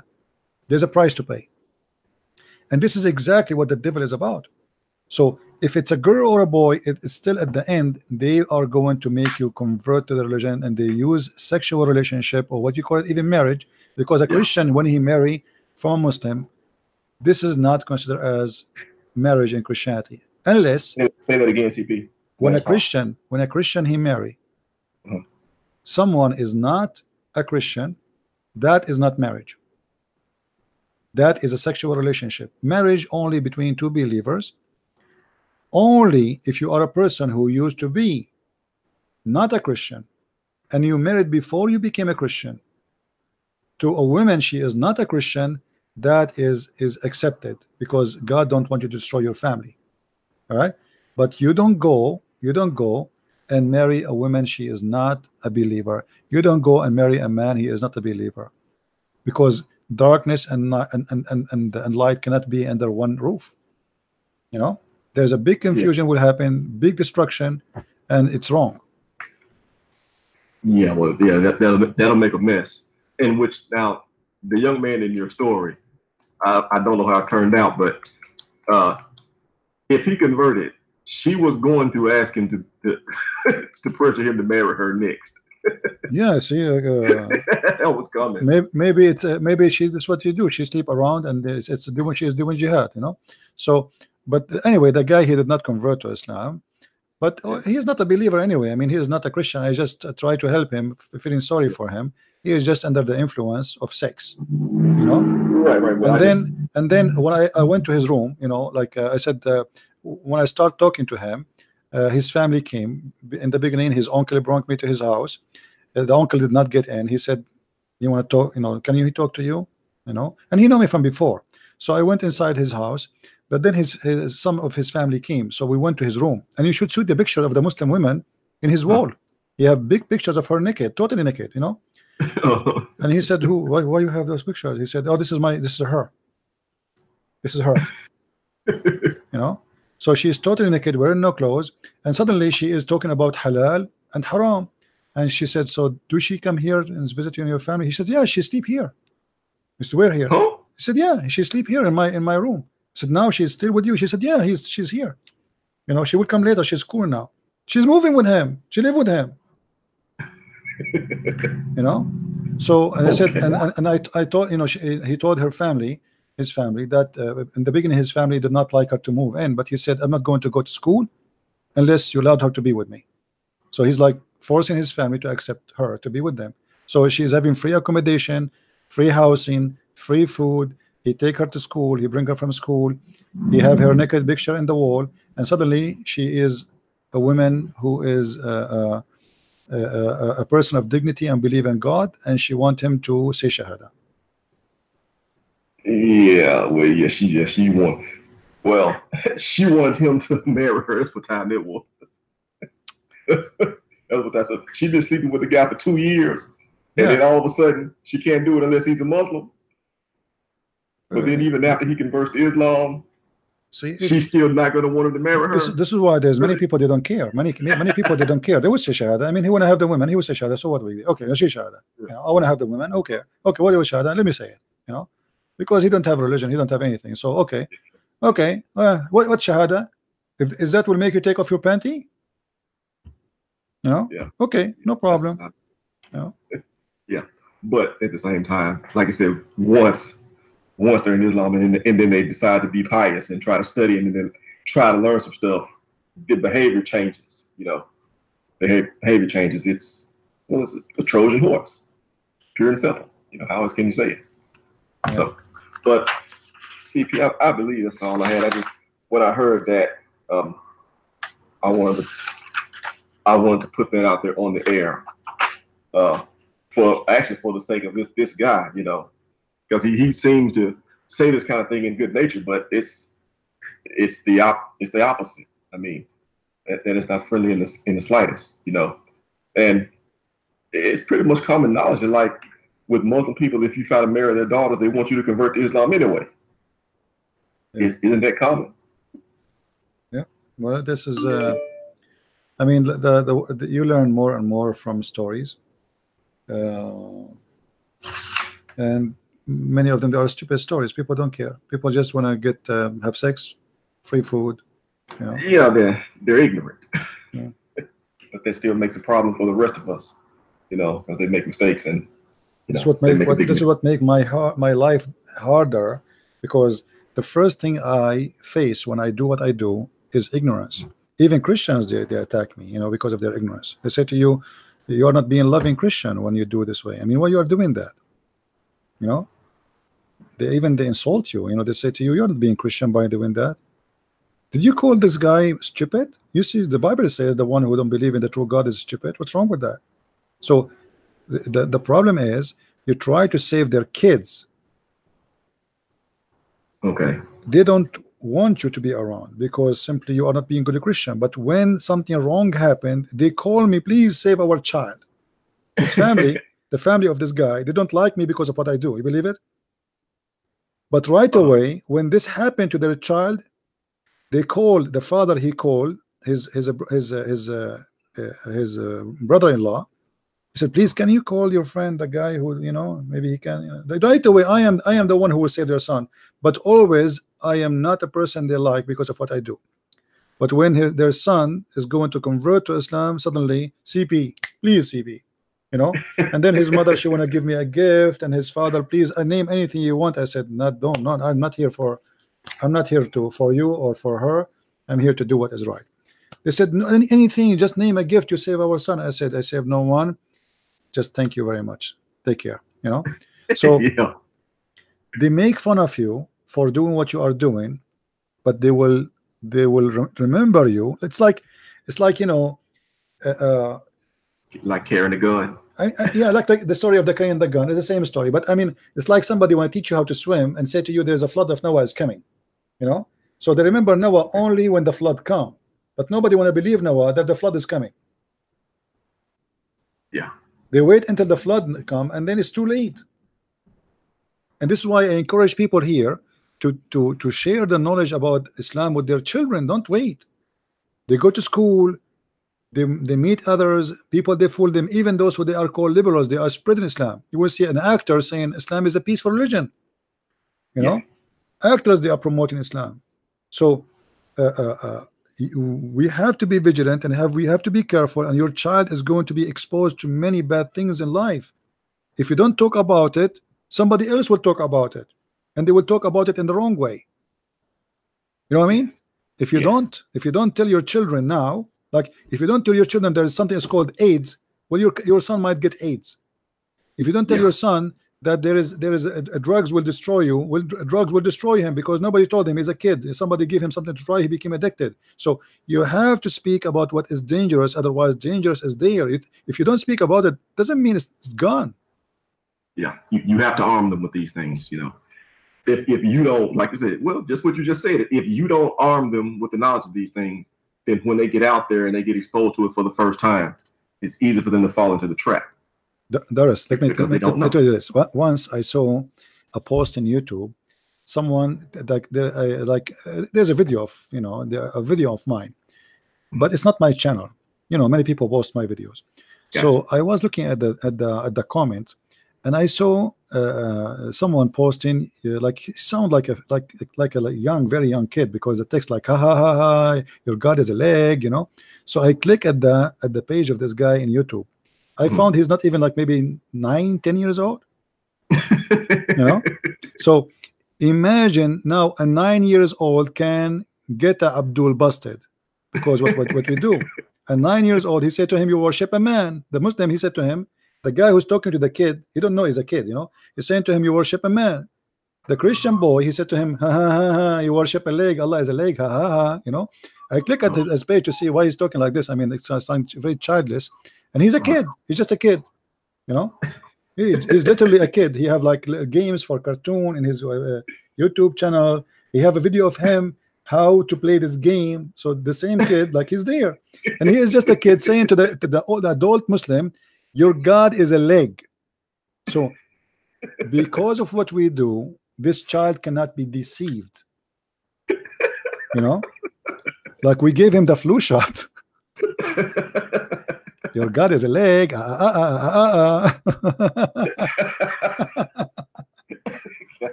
was saying, what kind of a Christian is Christian? Why is he talking like this? He's like a little boy, but he was a little boy.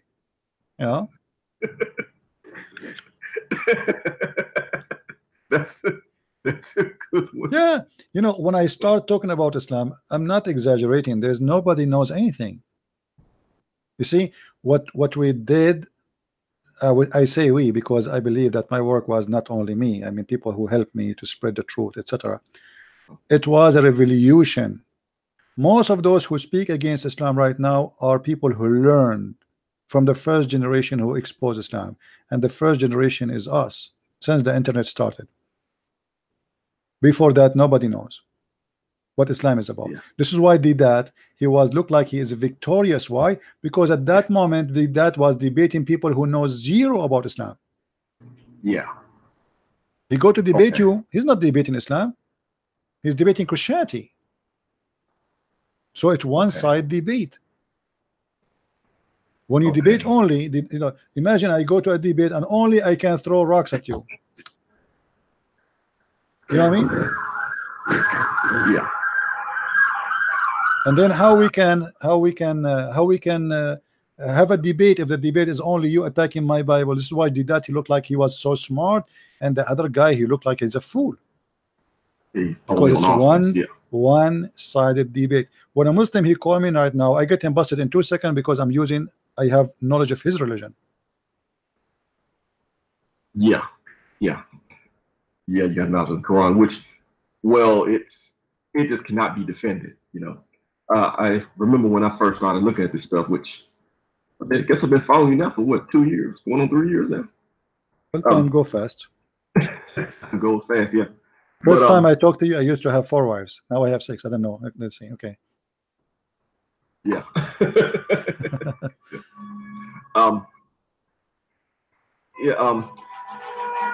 When I first started, the thing that struck me, Christians are so eager to go on defense, you know, and it is possible for a Christian to stay on defense of the Bible and Jesus and such like that, and still win technically on points, because the Bible, Christianity can be defended. Whereas when you see the reverse, if you ever see a Muslim go on defense of the Quran, it's like a horrible, horrible defeat, you know, because Islam just, it cannot be defended at all, you know, and it's just not a defendable position. But I can see your point about D-Dot, because I've seen those clips look like they were what, the 80s, was it, when he was debating? Because they had those suits in the church with the big collars that they would wear, you know, on top of the jacket. Yeah. You know, it seemed like the 80s. So you didn't have any internet and things like that. I remember in my lead up, back before I made a conscious decision to study Islam, you know, and before I found like your channel and Shamoon and Wooden and Shabir Ali and all those stuff, you know, all the stuff that I look at. I read an article in the USA Today, and the guy was talking about the changes in Islam. And he said, well, when I was a kid, you know, you had to walk for like, he said 30 minutes, 30, 40 minutes to get an Islamic law library, you know, because simply like the Hadith collections and things like that, you didn't have them. You couldn't read it. They were only at a law library, and you had to, it was hard to get there. It wasn't readily available, you know. So I saw that and I speculated, and I guess I'll ask you for confirmation in a second. But it seems like what we have is a lot of people who are simply ignorant of their religion, more so than what we even see in the West, I guess I should say, because they just don't have access to the books and things like that. And tradition just fills in. Would you say that's an accurate assessment? Well, you know, I believe everything in this world is based in individuals. And you see, even for us as a Christians, when we look at God, we see him as we have a relationship with God, right? Right. It's not like a format and that's it. So every one of us have his own relationship, and that I believe the best way to look at anything in life, to look at it as an individual look, not as a general look. Everyone he have his own vision, his own way to deal with things, even with the problems, even with happiness. Like when you get happy, you do something. When somebody else he get happy, he do something else. There's some people when they get happy they cry. Correct? Yeah. But why you're crying? I'm happy. Okay, I got you. So he's a kind who cry when he is happy. So I don't want to generalize things, and I don't want to give an opinion about things should be done in a certain way. And this is why when I deal with Muslims, each one of them for me is different. Each one of them is unique. But all of them for me, I know that because they are Muslims, they would do their best to lie to me. But not necessarily every Muslim will call me he is going to lie. You know what I mean? Yeah. So we don't generalize rules and we say this is the best way to do it. I don't know if my answer have the connection you want with your question. No, no, not really. I was basically I was remarking on the level of knowledge of it. You know. Yeah, but the like knowledge, my friend, the knowledge is not about just knowing a knowledge. It's about acknowledging the person you are speaking to. Okay. As an example, when I talk to children, I don't talk to them based on my knowledge. I speak to them based on their knowledge. Otherwise, I will not be able to reach out to the person I'm speaking to. You know what I mean? You can rephrase your question if I did not give you the answer you want. I don't know. Yeah, well,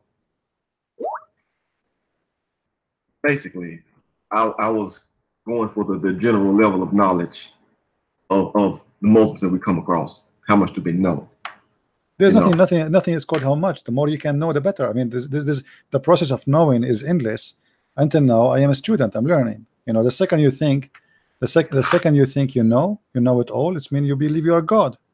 Yeah, well, but the question is, do they know? Because, like I said, it seems like, you know, with Muslims, they so readily dismiss their scripture. You know, a Muslim it's person, like they've never seen it before at all. You see, I just told you, you have to examine every Muslim when he speaks to you about, so you can understand his knowledge, because the knowledge of Islam is not exist. There is their own understanding, and there is the scholars' understanding, because Muhammad is not even in Islam. If you go and read, like now, this guy, when I showed him a verse in the Quran says this, the verse in the Quran says that.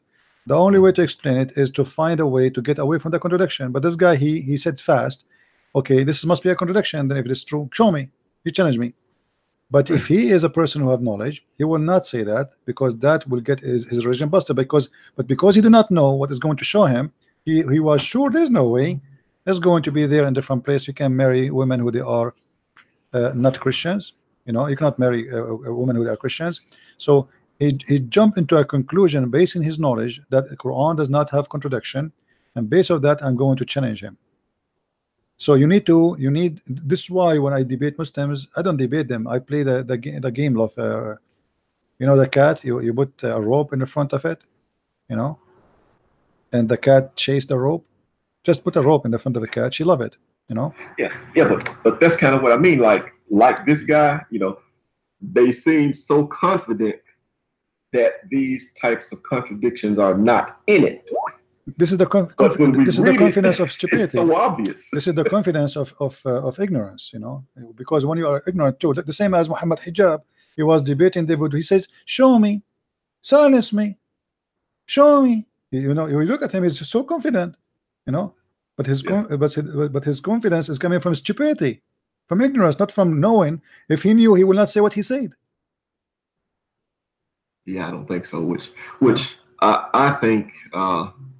That he hurt himself in that debate, you know, because he said a few things that just basically have to be lies.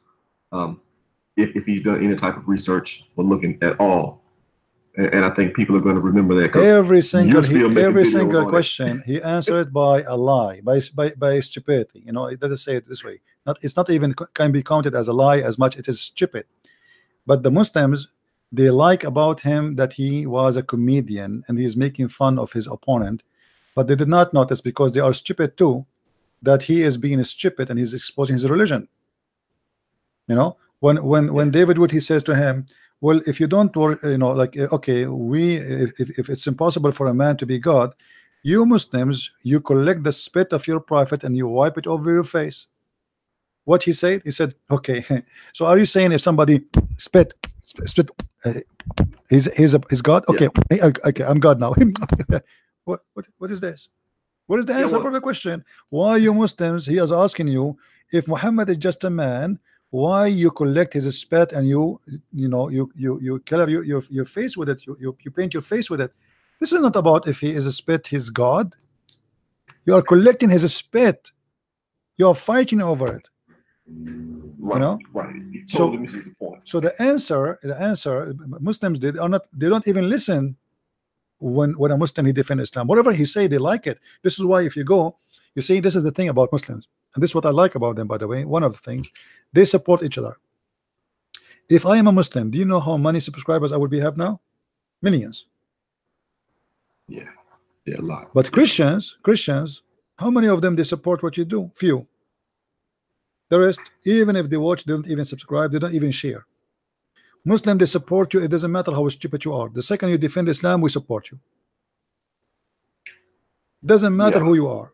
Even if you are a donkey with big ears saying stupid things, as long as you defend Islam, no problem.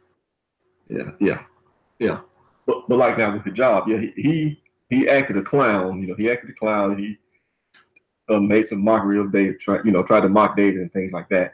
You know, and that'll show him up for the type of debater he is. But I'm thinking more like the thing with Elijah. Emmanuel means God with us. Elijah means God with us. Okay. So where did that come from? You see that he could not have looked that up. That just had to be a lie. What else could it be? So I think it's one thing when you look childish, because he's a young guy. So I think a young person can get away with a certain degree of childishness. I think somebody who doesn't know and is unlearned, he's a man, can get away with he's a man. He's what young guy? I mean, he's like in his 30 now. Is he that old?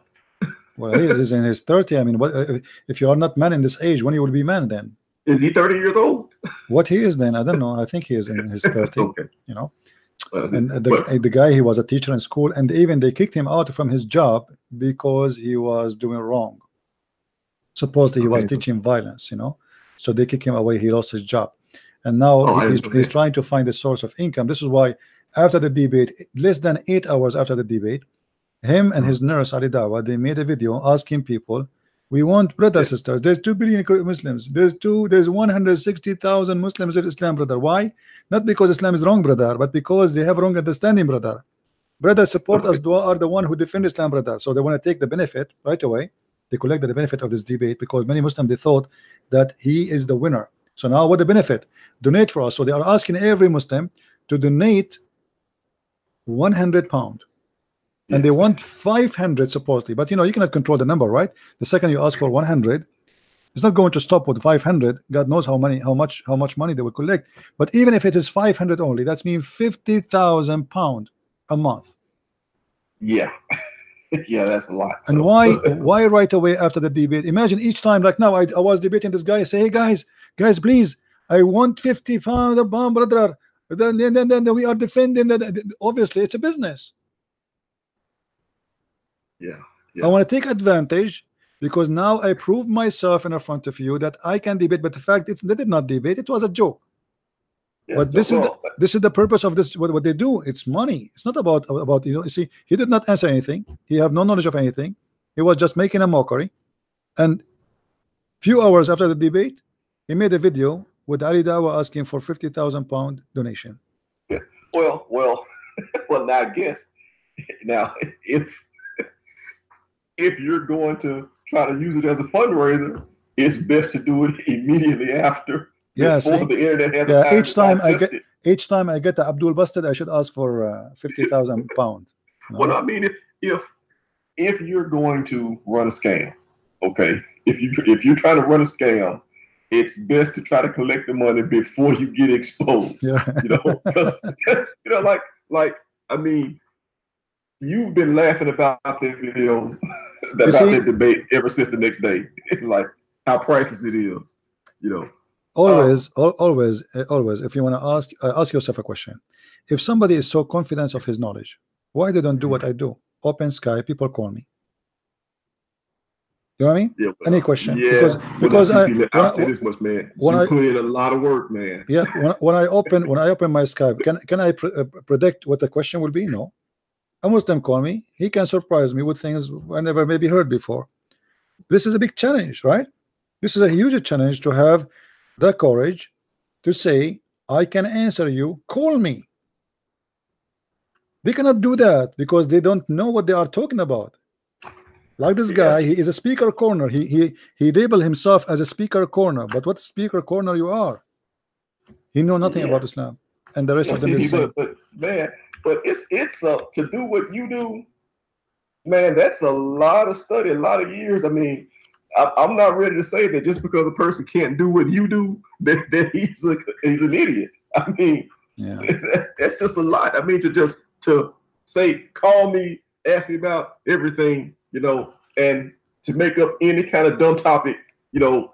Say to me 3 words, and I will give you a story. And you know, pick a verse from the Quran that you think is accurate, and we'll see. You know, that's a lot. I mean, I'm not trying to just blow smoke at you, but that's a lot. That's not free. You know, I only know you online, but I know you put in a lot of study for that. You know, that is a lot of time, a lot of reading, and I can't even listen. You're broadcasting, okay?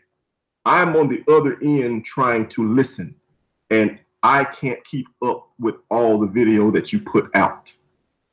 So everybody just can't do that. I mean, well, I do my best, my friend. I feel guilty when I don't when I don't do. Like you see, when I go to Asia, sometimes there is no internet, etc. I really feel guilty. I really feel guilty. But you see, I do my best, and the Lord is my witness. I do as much as I can, and even after I do as much as I can, I still feel I did not do what I should do. You know, because time go fast, and sooner or later, this guy, his name is a Christian Prince, he will die. That's a must. So I want to do as much as I can before I die, so I will leave for generation to come what is going to be enough for food of education for them, so they will not be misled by such a stupid cult. And this is why we keep saying, please download, guys, download what we have, because this guy is here today, tomorrow is not. I'm giving you a free education, no charge, free school. Take it, save it, publish it, read it, make a video of it, put it in your YouTube, get more subscribers, even more than me. I'm not a person working for himself. I don't care if you have a more you know, just let us do something for the sake of humanity. Even if you are not a Christian, even if you are an atheist, even if you are a Buddha, Islam is a cult against every human being. It is dangerous. We are not just debating about if God exists or not. We are not debating about if there's God who want to give us vagina in the heaven. We are debating about God who believe in killing you and killing me and killing everyone who don't believe in him. That is involve your security. That's involve your human existence. That involve your future. That's including your security of economy. You know, USA and China and Europe and every country in the world spend trillions of dollars every year just because of Islam. Security for the airports. Every year. Each time they want to have a festival in Australia, in Canada, in Europe, anywhere, you have to be aware big time. The first concern is when the terrorists were going to attack. Just yesterday they arrested 3 Muslim men in Australia, in Melbourne. They want to attack a crowd, and they were trying to buy guns, so they will shoot as many as they can of the crowd. How much money we spend for security just because of this cult? So if you want to fight, you see, you want to fight this, you want to get security, not only by having police and not by only fighting ISIS. You have to fight what ISIS believe in, because ISIS exists because of the belief, not the opposite. Right. What the world is doing is stupid. They're thinking by fighting ISIS they will win. You need to fight Islam, and then you will win. I wonder why governments do that. You know, I see that all the time, that they talk about ISIS and Al Qaeda and all that kind of stuff, you know, without addressing the underlying ideology. You know, you just wonder if they're stupid or if they're just corrupt. Which one is it? You see, I went to China. I went to China, and number one concern for the Chinese when it comes to security is not the Christians, even though they hate the Christians because Christianity is spreading so fast there. But number one concern for the Chinese government is somebody, he is a Muslim. Because the second you are a Muslim, you are involving, your existence involves security and violence. Christian, he will not go and kill. Christian is just a guy who want to open a church under the ground. Sooner or later we will find about him and we will torture him. So Chinese government, they humiliate Christians, they go after them, they try to force them to stop spreading Christianity, but they are not worried really about Christians when it's come to violence. But the second you are a Muslim, the story is big deal, bit different. Well, I can imagine so. Yeah. Anyway, my friend, we got to finish for today. You got it, CP. Thank you for taking my call. Thank you for calling, and may the Lord bless you all, guys. And I Happy Thanksgiving. Yeah, thank you. Happy Thanksgiving for you. I just been informed actually by the brother who is working in the German translation for Sex and Allah. He said that he finished the book, so I hope soon we will have it published too, so we can have it ready for printing. I'm really thankful for those who helped me with the translation. You make a difference, and I feel I am not alone. And I really appreciate those who support us too in the donation, because you know, always somebody have to pay for the bills, somebody, and if nobody help, then we cannot and we will not be able to do it. So I really appreciate you all, and I appreciate even those, like, don't think I am appreciating only those who support us financially. I appreciate those who come here. They are always here, they stand with me, they bring people, they listen, they take, they share. All of you are wonderful people, and you are my family. Thanksgiving is coming. I have no family around, but you guys are my family, and I am honest about that. I love you all, and I hope the Lord will reward you and will reward us. What is the best? And the best is peace and love. I hope that's all of us, we will become one body. That is the body of Jesus Christ, and we will not be Catholic, we will not be Protestant, we will not be Orthodox. Fight division, my friends. Fight division. Trust me, it's very painful to see Christians are divided. I hate it. It's one thing I hate most, that we are not following Christ and being united. Let us be united by him. The only thing can unite us is the Messiah. No man, no priest, no bishop, no pope, only the Messiah. Don't follow a priest, don't follow a pope, don't follow don't follow anyone, don't follow Christian Prince. We are all sinners and we commit sin. There's only one name under this heaven, above the heaven, under the heaven, over the earth, everywhere. His name is a glory, and he is the Lord of a glory. There's no betrayal, there's no lies, there's no division, there's no hatred. Follow the Messiah, don't follow a priest. Anyone who teach you division, stay away from him. He don't speak for the Lord. Ask yourself a question before you leave today. Do you think it's the Messiah himself? He will be happy to hear that we Christian, we say to ourselves, you are not a Christian, you are going to go to hell. No, why, my friend? Why? He believe in Jesus, he believe in the Father, the Son, the Holy Spirit. He believe in the resurrection of Christ, he believe in the salvation, he believe in the blood of Jesus, he believe in the Bible, he believe that God is one, and he believe in the Trinity. What's your problem? What's your problem? This person have a picture? That is wrong for me, yes, but still that does not make him not a Christian. If every one of us do wrong, that will not make him a Christian. None of us is a Christian then, because all of us will do wrong. Do you claim to be an angel? You never do wrong. Do you claim that you are a person who followed the Bible 100% and you never commit sin? If you do so, if you claim to be so, you are a hypocrite liar.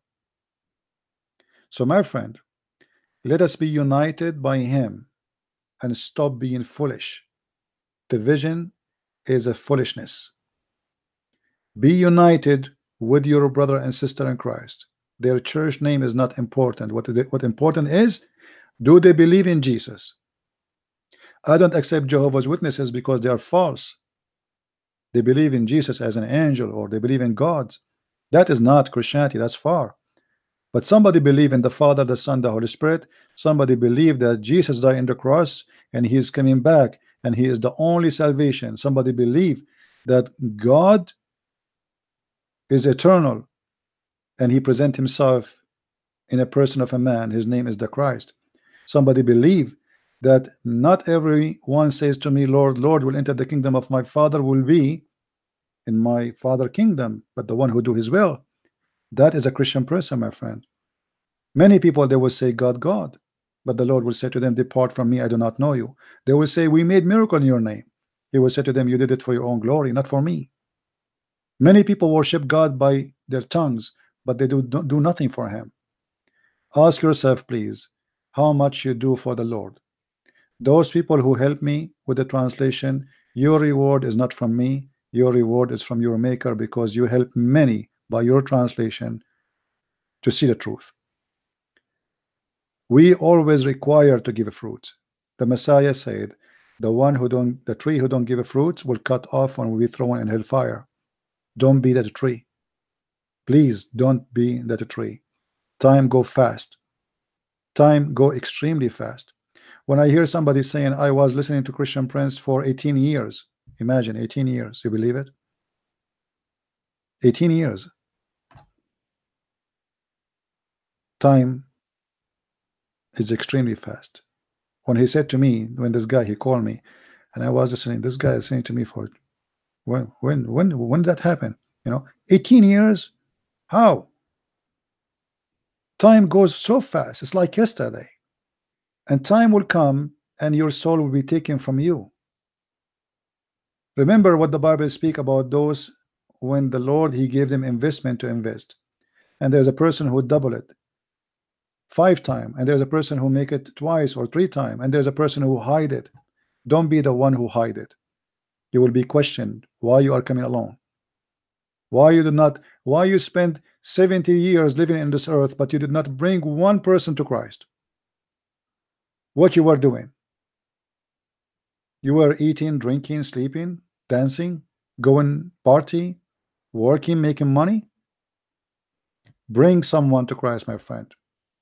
Bring someone to Christ. How you can do it, this is your business. I do my part. Do you do your part? Thank you for being here. May the Lord bless you all. Christ is Lord and Islam is false. And I will see you soon again. Thank you and God bless. Take care. Bye-bye.